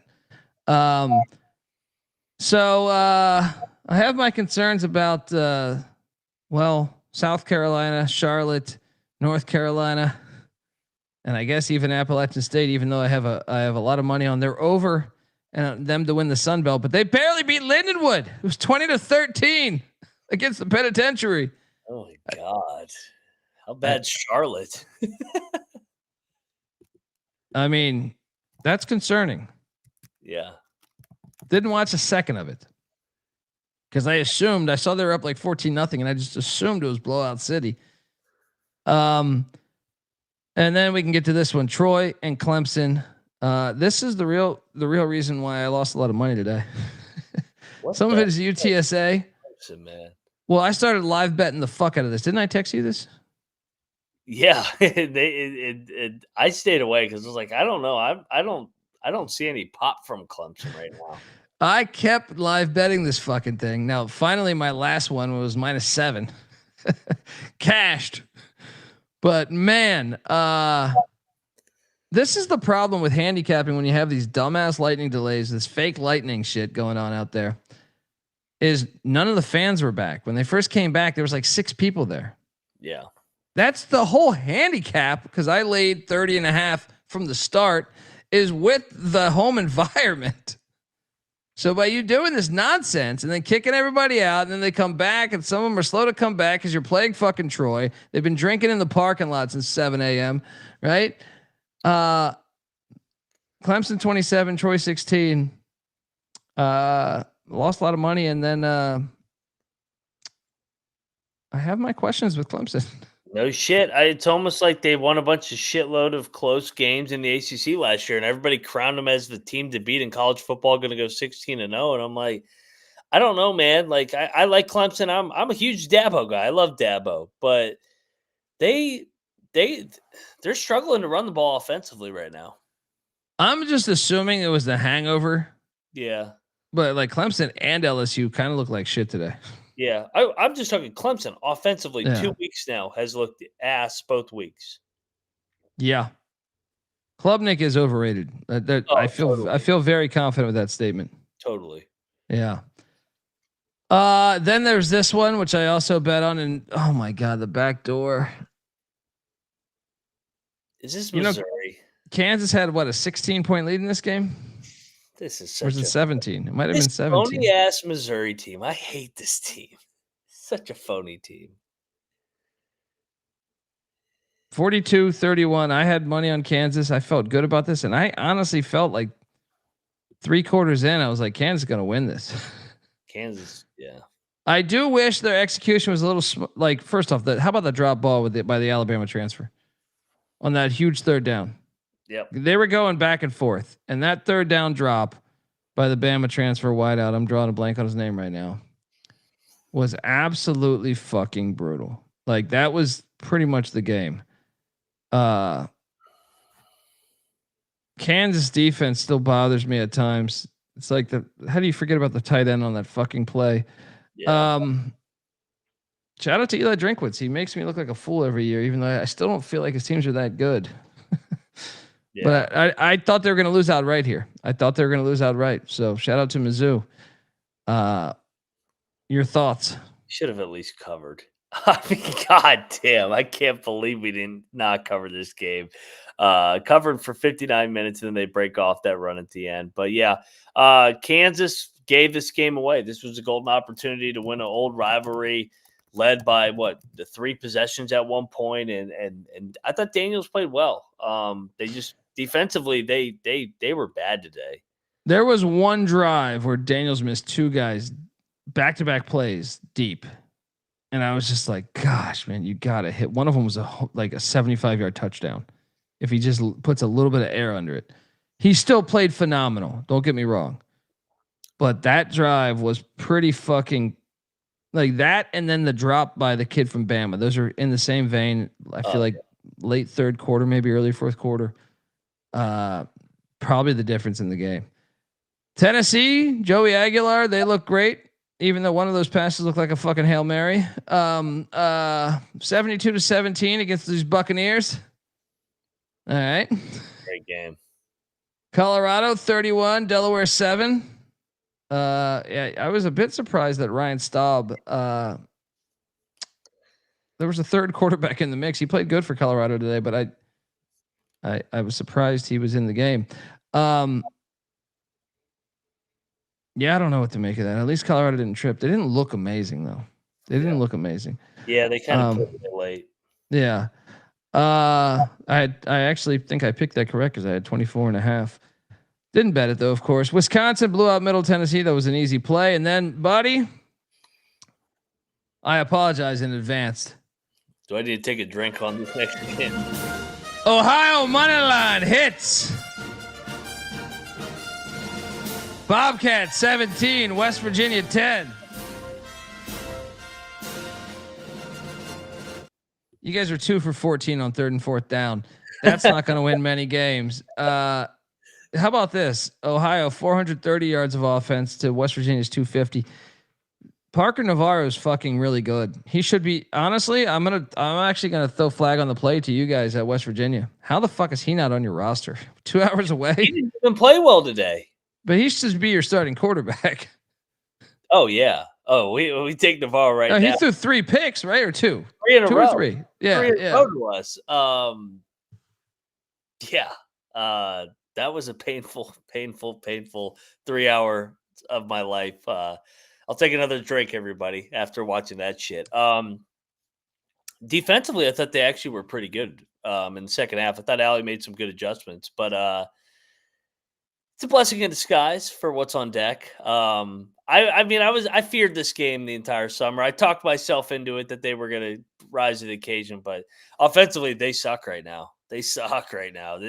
Rich Rod's tempo is completely out of sync, and they don't have a quarterback, but we'll win next week. We'll find a way. I don't care how we're going to do it. We'll win next week.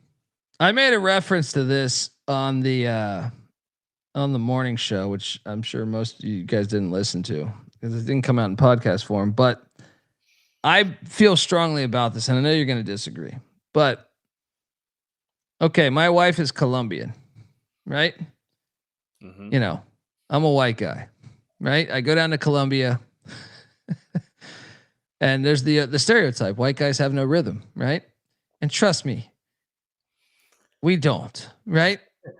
When we go to a dance floor in fucking Bogota or wherever in Colombia, I feel like, God damn, these motherfuckers can all dance their ass off, and I'm just sitting over here. But I'll say this: takes me about 10 fucking rum and cokes, and then I can dance my motherfucking ass off, right? Yeah. Timing is everything. Same in Rich Rod's offense. Rich Rod's offense. It's out the gate, the first like four or 5 games, you're going to be absolute shit. And I've seen this everywhere he's been for the most part. Jacksonville State, probably the anomaly. Well, shit. Last year they were 0-3 start the year, and then they ran the tape. Yeah. So look, it's a true thing. You got to get that rhythm, but here's the problem: to get the 10 Jack and Cokes, you got to go through those 10 Jack and Cokes, man. Or rum and Cokes, whatever the fuck we're talking about. Yeah. I'll congratulate the Ohio Bobcats. They were the better team today. We did not deserve to win that game. That's a great program. Happy for them. I'm not talking about Ohio anymore. I hope you guys win the MAC. I'm on to the next one. I'll see Morgantown here in 72 hours, and it's officially eat shit Pitt fucking week. Those there fucking we go. Aries. We're coming for you, baby. I'm going to Morgantown, and we're turning this season around, baby. Let's go, Rich Rod. I haven't jumped off the bandwagon all like these other fucking bandwagon ass. They should know this, though. They should know that his offense is a timing based offense, and you're only on that second. You're only on that second rum and coke. You're dancing like Mark Madsen in the fucking club right now. You're going like this, right? Well, pass me a couple more so we get to 10 right? So we can win next Saturday, because next Saturday's the Super Bowl. Oh man, you got to get to that 10th one. Then I can tell you can do everything. You can fucking tap dance. You can do fucking everything there is. All right. Hey, Ohio's better than Pitt, by the way. I still am bullish on Pitt. I just thought it was uncalled for today, but it is your week. I don't want to praise Pitt too much. I told you though, I don't like West Virginia the first month of the season. Actually, I probably won't start betting on you guys really until November, putting like hardcore big amounts of money. So yeah. But I'm wishing you the best. You know, after what Pitt just did to me, you filthy whores, please, non-conference game, because I have them for a future to the ACC. Please, West Virginia, ruin their whole season. All right. I'm not making that drive up there to lose now. Let's go, baby. Come on, Rich Rod. I'm not jumping off the bandwagon. Hey, we didn't bring you back just so to jump off the wagon because we lost one game. We got to change the shape. We got to get back to winning some damn games. But yeah, man, today was painful. Jesus Christ. Yeah. Wyoming skunked Northern Iowa 31-7. I watched like 5 minutes of this. Dude, how about Arkansas? Road rash face, man, just putting it all at Arkansas State. Oh, you finally want to play us? Fucking dude, they're flying under the radar, by the way. They are flying under the radar, and I have an over. Was it 5.5 wins? Let's go, road rash face. We got this. Yeah. Dude, they put it on them in the first ever Arkansas Bowl. Yeah, I stayed away, luckily, because I was like, I don't know if Butch Jones's teams are prepared. He's fucking terrible. He can get them on campus, some of these athletes that they haven't got previously, but man, he can't coach to save his life. We cashed, but this is a little more of a struggle than I thought. We cashed on Southern Miss 38-20 against Jackson State. Double lock. We got that win. We needed that win. Dude, I bet Nevada -7. Oh my God, dude. This is one of the craziest games of the day. Sac State basically scored. I think it was 3 straight plays to win the game, and each one had I think it was 2 holdings and a legal man downfield. So Nevada ends up winning. Huge for our win total over. Once again, I lose the bet, but the win total over, that's a big one. That's a big one there. Needed that. Fucking chill. Dude, we pulled this out our ass, man. And honestly, one of those holds was questionable. The other hold was legit. The illegal man downfield was legit. But one of the holds, I was like, maybe. Yeah. I'm a little concerned about Nevada now moving forward.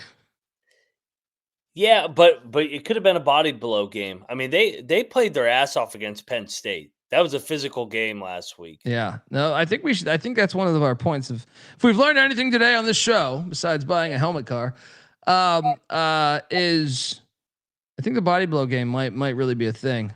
Yeah. You know what? It wasn't a body blow. It was NC State, because ECU put up 56-3 on Campbell. And I'm telling you, South Florida, you lucky motherfuckers with your goddamn Raymond James Stadium. You're playing that. You don't even have a stadium on campus. You're lucky ECU's not on the schedule, or we'll stick it to you bums. All right. We'll stick it to you. Alex going to go to the Golesh. 56-3. God damn it. We're amazing, right? Let's go. I'm pulling for you, man. Hey, I'll tell you what, that Army game in a couple weeks has got some juice to it now. It does. Thursday night. Let's go. With the big win today, ECU's looked the part. Oh man, the first 2 quarters, if we were just asleep a little bit. Yeah. After that, our offense been in high gear. How about welcome to the FBS, Missouri State? Hey, Marshall. Shout out to you running off every coach that wins a bunch of games for you, because Missouri State just went in there, brand new to the FBS, into your Joan Edwards Stadium, and they won 21-20. We're on the over on Missouri State, so this was a critical win for us. Yeah, I am also on the under on Marshall, so this is a critical. Everything here was good. Your thoughts? Yeah, those jack fucks down there in Huntington. They played the West Virginia losing to Ohio game on the Jumbotron before their game, and they were trolling the hell out of us. And then they go out and lose to Missouri State at home. They haven't tweeted me back tonight, so typical little brother shit. Yeah, that's a tough loss for Gibby down there in Huntington. But great win, Missouri State. Let's go. I like this program. Yeah, fun win. Do they have SMU next week or the following week? I forget the schedule. I think it's next week. I think it is next week, but that's a bad spot. Random. The way SMU's practice might be a little hard. Cal 35, Texas Southern 3. Didn't bet this game. I'm trying to remember what the line was. Oh, so we picked it correctly though. Utah blows out Cal Poly. Dude, how about this game? Only FCS heads will know this one. Old Dominion 54, North Carolina Central 6. Old Dominions. They play Virginia Tech next week, dude. You want to talk about the house completely burning down? We haven't even got to that dumpster. Oh man, ODU, Ricky Ronnie, FAU put it on Florida A&M. Miami put it on Bethune, but Bethune covered. And then my fucking Long Island Sharks, baby, first ever FBS win. I told you we're gonna go on a Ypsilanti. I knew a broad used to drive a Ypsilanti, 68 Ypsilanti. She used to go down Main Street and boom, she'd make a right at my house and boom, I hop in the car. She'd give me the key. She'd rub my cock like no other. All I know is we're hard-working, tax-paying people like you, and we don't take shit from nobody. You got that, asshole? Ask me. The fucking union that works for you. Long Island 28, Eastern Michigan 23. The Sharks are swimming. You hear that, Beanick, down in your fucking Ypsilanti factory? By the way, I think we're gonna think we might lose our under on Eastern Michigan, but that's irrelevant right now. That's irrelevant. Yeah. I love Chris Creighton, but fuck me. Yeah. Well, he can win some MAC games. The Wacky Mac's crazy, but man, you can't lose this one, man. The Sharks, baby, swimming. The LIU, come on, swimming. Fucking Peter Lugas. How about Bryant, the Bulldogs, the Sharks of LIU, the FCS heavy hitters in the Northeast? Let's fucking go. We should have put a parlay on those two. LIU. We should have. We should have. Hey, fade the MAC. The FCS got the MAC today. They did. Shout out to Danny Dumbshit giving us $20. That's going to the helmet card. Dumbshit. I appreciate you though, brother. So Tulane almost lost to South Alabama. Now this was a good win for the AAC because they avoided disaster, but trap game. I'm still a little concerned. They got Duke next week? So yeah, tough spot now because Duke's coming off that loss to Illinois. Yeah. And then Houston Rice, we took Rice plus 14.5, and we were cruising for a little bit, man. Here's the problem, man. Rice, when it got to 17-3, Rice off schedule. Rice, well, they went into pass mode. Yep. And when they went into pass mode, the next pass was a pick six. They got and off then schedule. I go, oh shit, we're fucked. 35-9, Willie Fritz. Now here's once again, there's a silver lining in this. I have Houston over 5.5 wins, and I have a lot of money on that bet. I even have Houston to win I'm sorry, I don't have them to win the Big 12. I have them to make the Big 12 championship. So I know this game doesn't mean anything from there, but I like to see them look good, and they did. Your thoughts on Willie Fritz and the Cougs? Hey, that's an impressive win, man. I mean, we saw Houston lose that game, 2 years ago, go in there, handle business, win by 3 touchdowns. Houston is in a nice little spot here, flying under the radar. I don't think people realize how good they are yet. Yeah, I forgot Dean Connor's revenge game too. He was at Rice. And then another thing I forgot is I should have known this, by the way. I just think we're having fun. Fritz was a triple option coach for a long time, so I feel like he's more. I know it's not traditional triple option that Rice is running. It's kind of everything, but still, I think that gives you a little bit of an advantage there.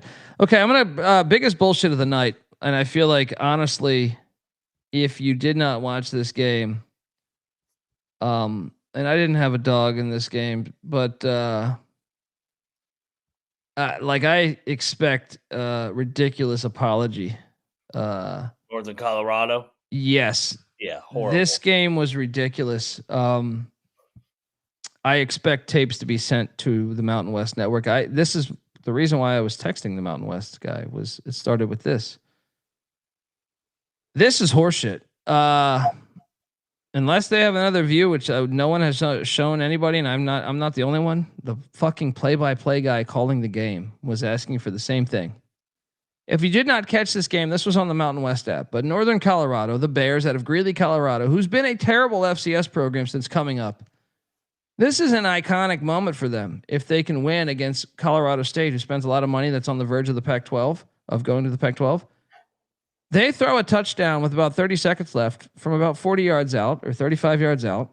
That was a touchdown. It was an audible. It was a check at the line of scrimmage, which was a great fucking check.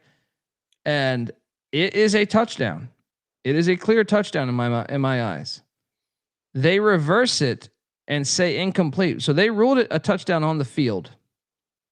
And then they reverse it without any fucking proof. Every replay basically, it's actually really hard to tell. I mean, I think he has it, but you can't see anything. I think he has it though. This was ridiculous. This was like they owe an apology to Northern Colorado, and I thought Jay Norvell was going to get fired tonight.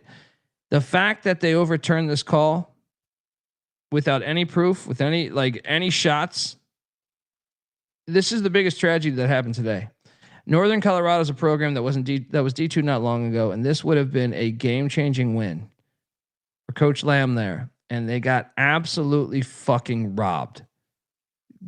Use Twitter on this fucking game. Use Twitter on this.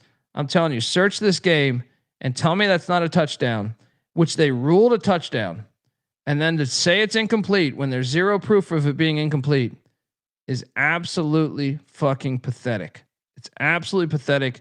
They owe them an apology. The Mountain West owes them, or whoever, I don't know if those are Big Sky officials or Mountain West officials, whatever they are, they owe them an apology.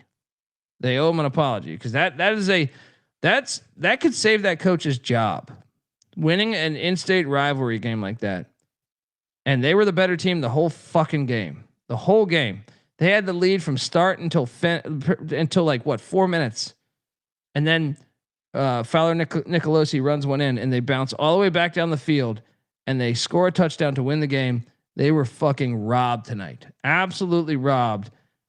And the biggest headline of the day should be how, in my opinion, it shouldn't be South Florida, it shouldn't be Army. The number one headline of the day is how did the refs overturn that? How did they overturn that? They shouldn't have overturned that. There was no proof, unless they're seeing some shit that we are not seeing, which I find hard to believe because I think the position the receiver was in, it was impossible to see if the ball fucking hit the ground. But it looks like he retains possession through the whole thing. Even Joel Dreesen, their tight end, Colorado State tight end, right? Legendary tight end, played on the fucking Denver Broncos, right? He tweeted, so he's watching the game as a Colorado State fan. He goes, "That's a fucking touchdown." Colorado State fans are even saying this. This is nonsense, absolute nonsense. Mac, did you see the touchdown? Because this was absolute horseshit. I did. I think my computer booted me out because it was so disgusted too. But yeah, I feel like officiating is getting worse and worse every single week. And I mean, just a total crime of stripping something that could have been so special for Northern Colorado. That's a program builder, man. I mean, that's little brother. That's an FCS over an FBS, and I'll go down the list. And I mean, that was a joke. That's a total joke. And I am so sick of these officiating crews, man. They make too much money to miss blatant calls week after week. Well, especially when it's on review. That's where it makes me think like there is an agenda. I don't understand. There's zero consistency through it all, and there's zero transparency. The ACC did something that I did appreciate this past week on last night's games, right? Or whatever night's games. Was it Monday? Something in the past week. It was where Monday, I think it was Miami Notre Dame. They give you full transparency in the booth. Yeah. In my opinion, we should have all this. This should have happened a long time ago. You need full transparency because I just don't see how they fucking overturn this. I would have got, if I was Northern Colorado's coach, they would have had to call the police. I honestly would have been absolute batshit crazy because you cannot tell me that was not a touchdown. There was zero looks. We saw three different angles. I know they have different cameras, Jerry, but here's what's crazy, man. So I am pals with a couple people with the Mountain West. So I hit them up, and they didn't tell me anything. I just said like, well, how did you guys overturn that thing? And they're just saying, I don't know. I think they were at a different game, but I just, there should have been a better explanation. All right. And I know they have different cameras, but I also think from what we see, there's just no way to overturn that. Like, I don't believe it hit the ground. Is it possible? Yes, but then why not? I just think they should do a better job of showing you that. In a game like that, where it's so critical on a play like that, where there's 20 seconds left in the game, you can't drop the ball there. You got to have video and you got to have transparency. I need to know. I didn't even know they were fucking reviewing it. And the announcers are with me. The announcers on the fucking game were the same. Like, what? Like, they're reviewing this? That's a clear touchdown. I don't know. It just makes you think. Anyway, next up, how about UCF tonight? 68 points to 7. Yeah, they opened it up a little bit. Wow. Didn't see that one coming. Memphis 38, Georgia State 16. We did eat shit on Georgia State. Georgia State's not very good right now. Dude, I felt like they could have covered that for a while. I know. That game got away from them late. Yeah. Toledo 45, Western Kentucky 21. We did triple lock this thing, and the Rockets. That was a good win. Blasted off.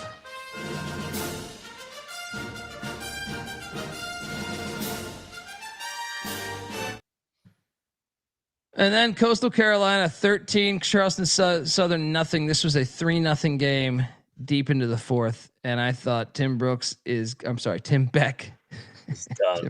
I should call him Tim Brooks. I'm calling him Tim Brooks from now on. Tim Brooks, he's gone. He's out of here. They're fucking horrible, dude. I can't wait. ECU's going to destroy them. Yeah. I can't wait for that. If we lose that game, I might go crazy because I'm going to it. But Coastal 13, Charleston Southern nothing. Purdue 34, Southern Illinois 17. Shout out to the Salukis getting the cover there. LSU 23, La Tech 7. Should we panic a little bit about how good LSU is? Because we saw Clemson look very average today. So I'm not going to panic. I mean, they actually won the game last week, unlike Clemson, and they have Florida on deck. They could have done what Florida did today. Yeah, that's fair. That's fair. Yeah, I still like LSU. I'm looking forward to that game next Saturday. Me too. Always.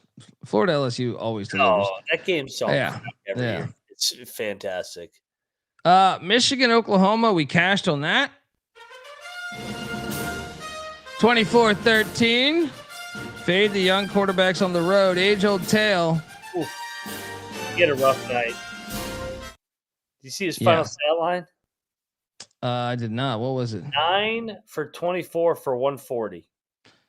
For 142. Yeah. And I think he's good, but I mean, we crowned him way too early. I mean, he's gonna be good, but it's growing pains. He's young, and Mateer was a dog. I know Beanick was saying he did leave a couple of balls up that could have been picked off. That's Mateer. He takes his chances, like his Venmo account, and yeah.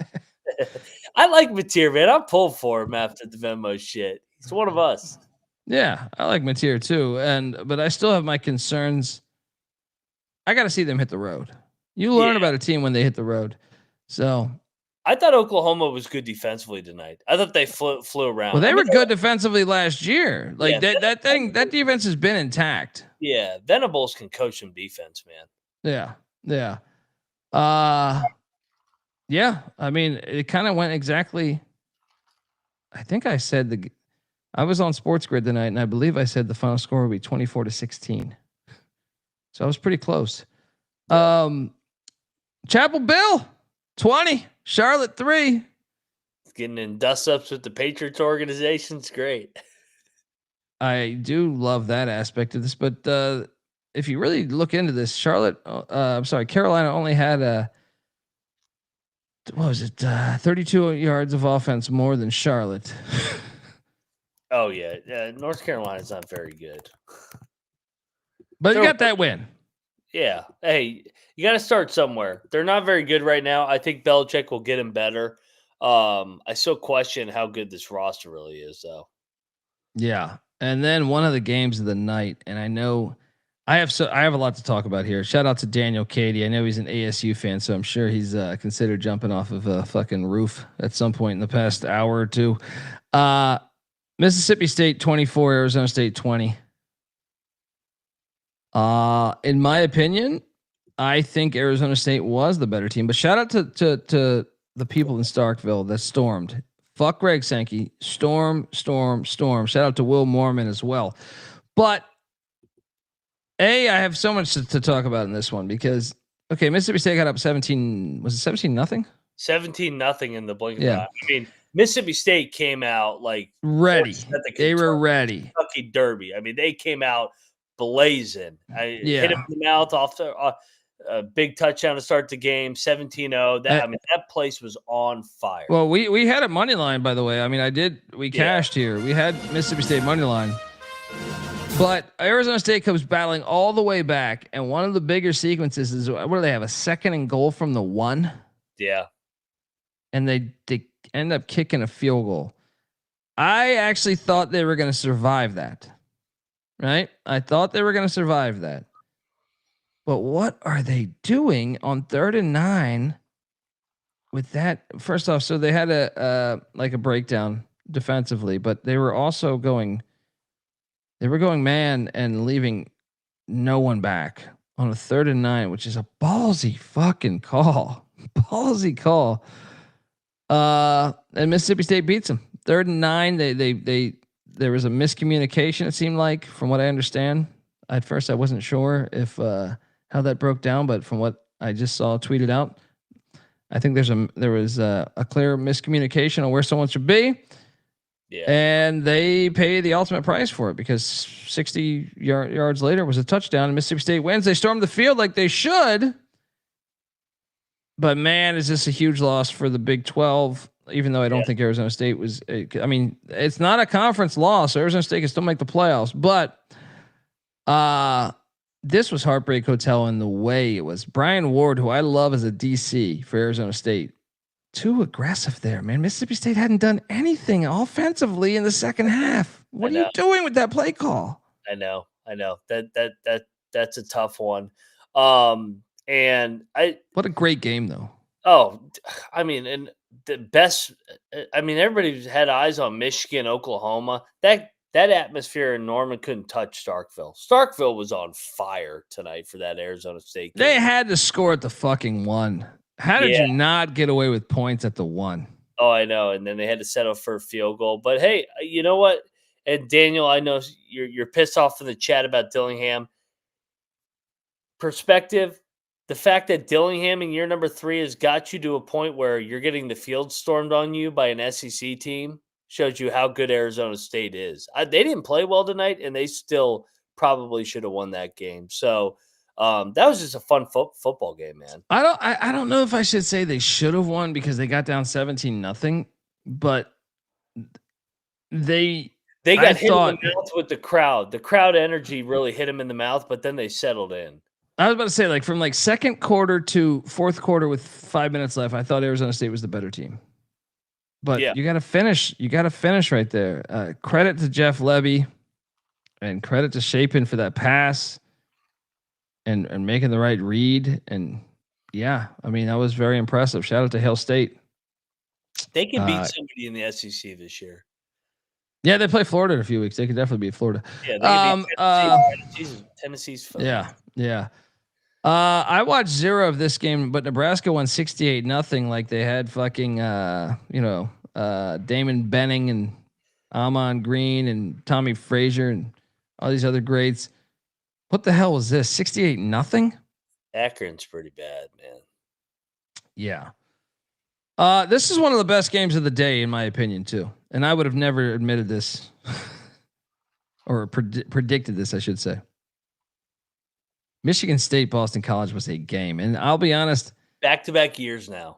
Back-to-back years. I hate this 2-point conversion shit. Oh, it's stupid as fuck. It's just a terrible way to lose a game. This game was awesome. This was an awesome football game. Shout out to Michigan State and Jonathan Smith. We're on the over. We needed this one. Yeah. But man, this is one of the best football games of the day, and I feel like it's Boston College, Michigan State. Probably a lot of people didn't watch, but I thought it was one of the best games of the day. And then I cashed on my over, and I believe I nailed this to a T when I said USC will get to the over by itself. I think it closed at 60.5, but when I called it on the show, it's 56. But still, you still nailed it because Georgia Southern scored 20, 59-20. The Trojan men, they whooping ass. I still think Georgia Southern should move on from Clay Helton, even though you played USC. Any thoughts on that one? No, I mean Georgia Southern, bad double west road trip here. They look very soft, but hey, good win USC.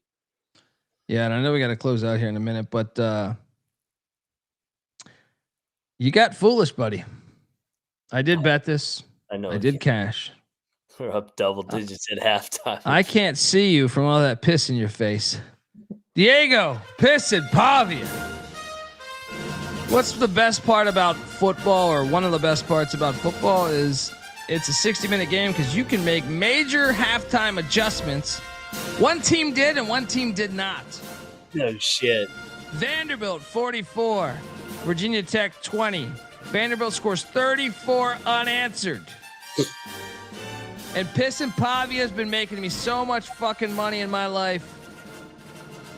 I'm telling you, I need to treat his family. Have them take the helmet car around the town. They don't get arrested. I'm telling you, by the way, and watching this game, I'm going to be honest here. I keep saying I'm going to be honest. What the fuck? Don't be honest. Don't be honest with the crowd. Brent Pry got fired tonight. Well, hopefully that happens Monday, but I think less of South Carolina watching this game. Yeah. South Carolina was struggling with South Carolina State. I know they opened it up late, but watching this game, I was like, wait. Doesn't Vandy play South Carolina next week? Mm-hmm.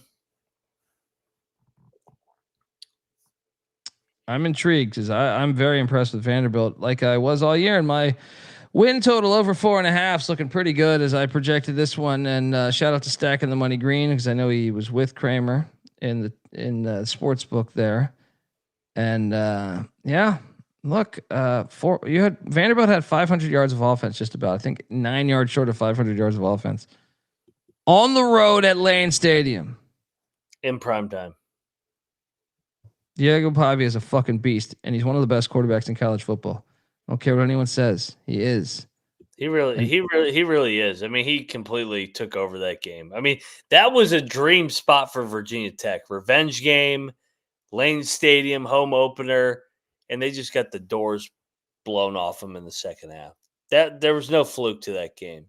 Yeah. Shout out to 357. It goes $5. He gives it. Appreciate you going to the Helmet Car Fund.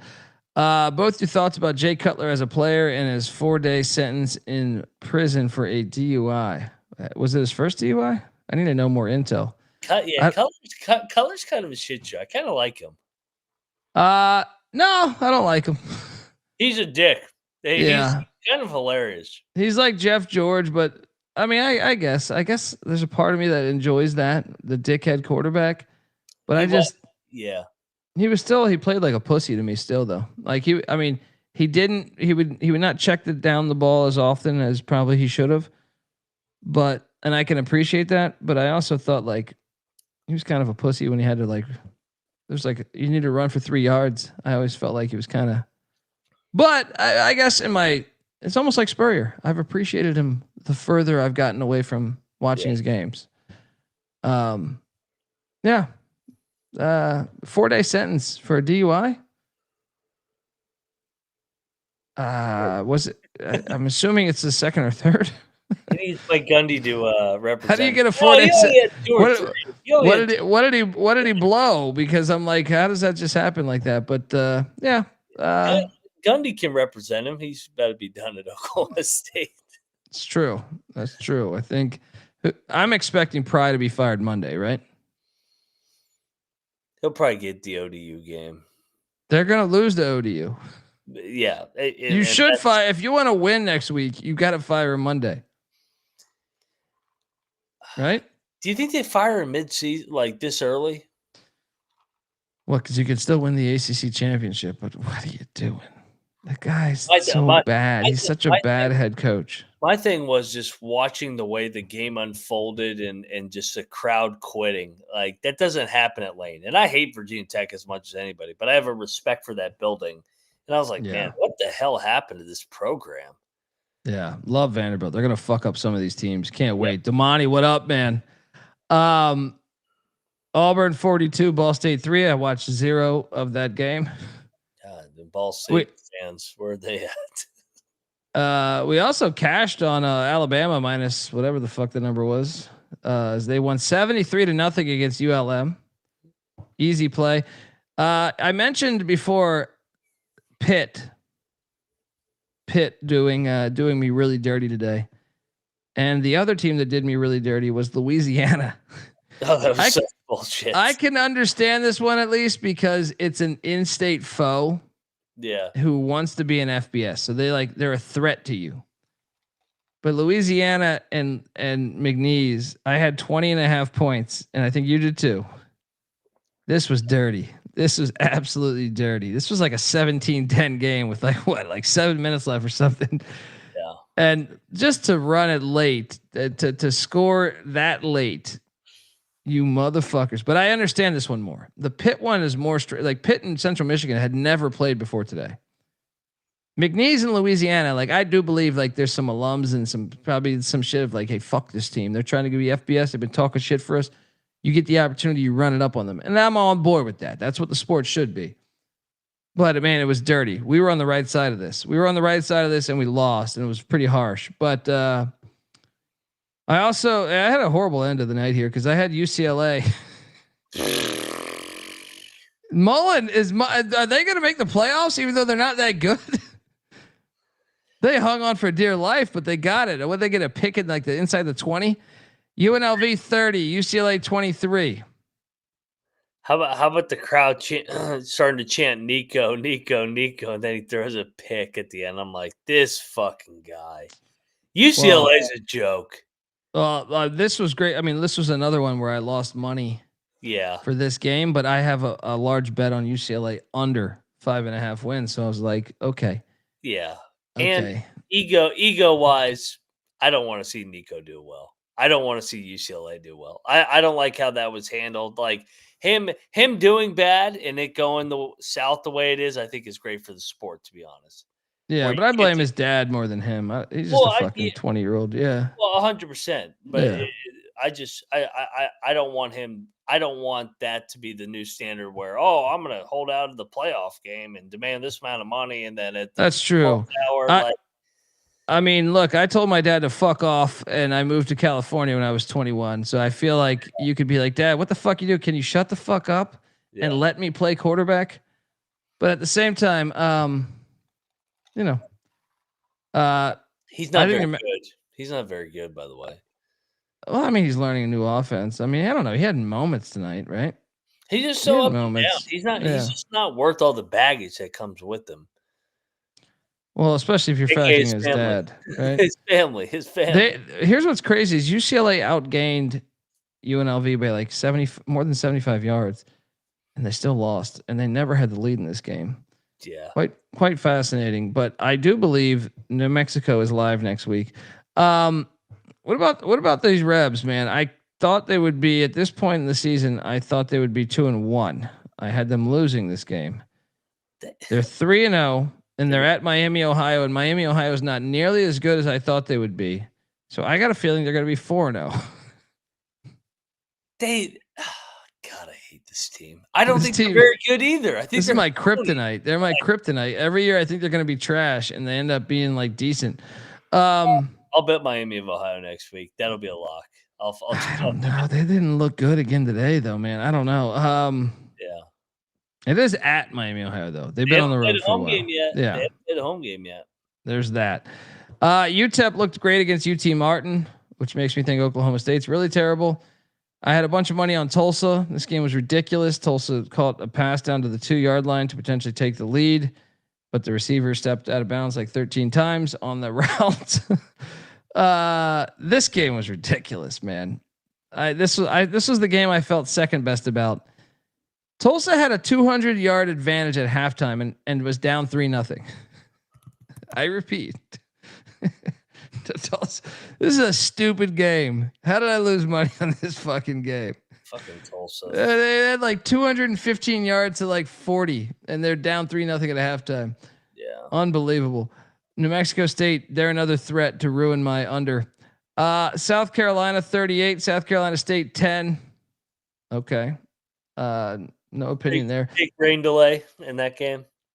Yeah, I cashed on BYU 27-3. Another win for the Big 12 over the ACC. And then how about Wazzu sticking it to San Diego State 36-13? And man, Washington 70, UC Davis 10. Domination. And Hawaii is currently up 26-13 on Sam Houston. All right. And Arizona's up 48-3 on Weber. I think we covered everything. There on Friday, there was a couple games. I thought Louisville looked pretty shitty, but won the game.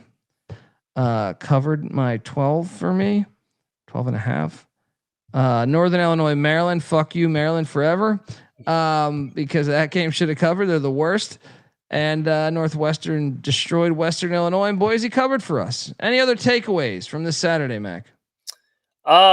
Kind of a crazy Saturday. Rivalries are great. Regionality's great. Shout out to the Missouri fan that had the chance to kick the field goal to win $50,000, and he elected not to. And he said he lifted up his shirt and said "fuck KU," and he kicked the ball at Missouri's side or Kansas sideline instead of going for the field goal. He gets it. He gets it. College sports. I was like, that's some shit I would have done to Pitt. I'd be like, no, I don't need this money. I'm gonna fucking see if I can hit Narduzzi right in the fucking forehead. Let's go. Let's go. Fantastic stuff. Oh, fantastic that made stuff. my day when I saw that video. Go check out that video. It's surfacing. Eat shit Pitt week. Let's go. Let's go. Folks, till next time. We'll be back Monday. We'll be back Monday talking next week because we got a lot of matchups. We're doing our top 25, all that good stuff. But yeah, appreciate you tuning in. And what a wild week! I thought week 2 was better than week 1 by far. Actually, way better. How games were so competitive. Yeah, and then we didn't even talk FCS yet, man. Montana State, South Dakota State was a classic. Yep. A few other ones that were fire. All right, folks. Till next time. Give Moneyline Mac a follow on Twitter at Moneyline_Mac. I'm on Twitter at TheColeBD. The College Football Experience is on Twitter at TCE on SGPN. I had a shitty week, but pissing Pavia still cash for me. And don't forget about the fucking Long Island Sharks, baby, coming through for us. Can't wait to talk about all these other teams coming up. College football is the greatest shit on planet Earth. Give Northern Colorado an apology because they got robbed. This is the College Football Experience Week 2 reaction show. You better start thinking about yours. And we out of here.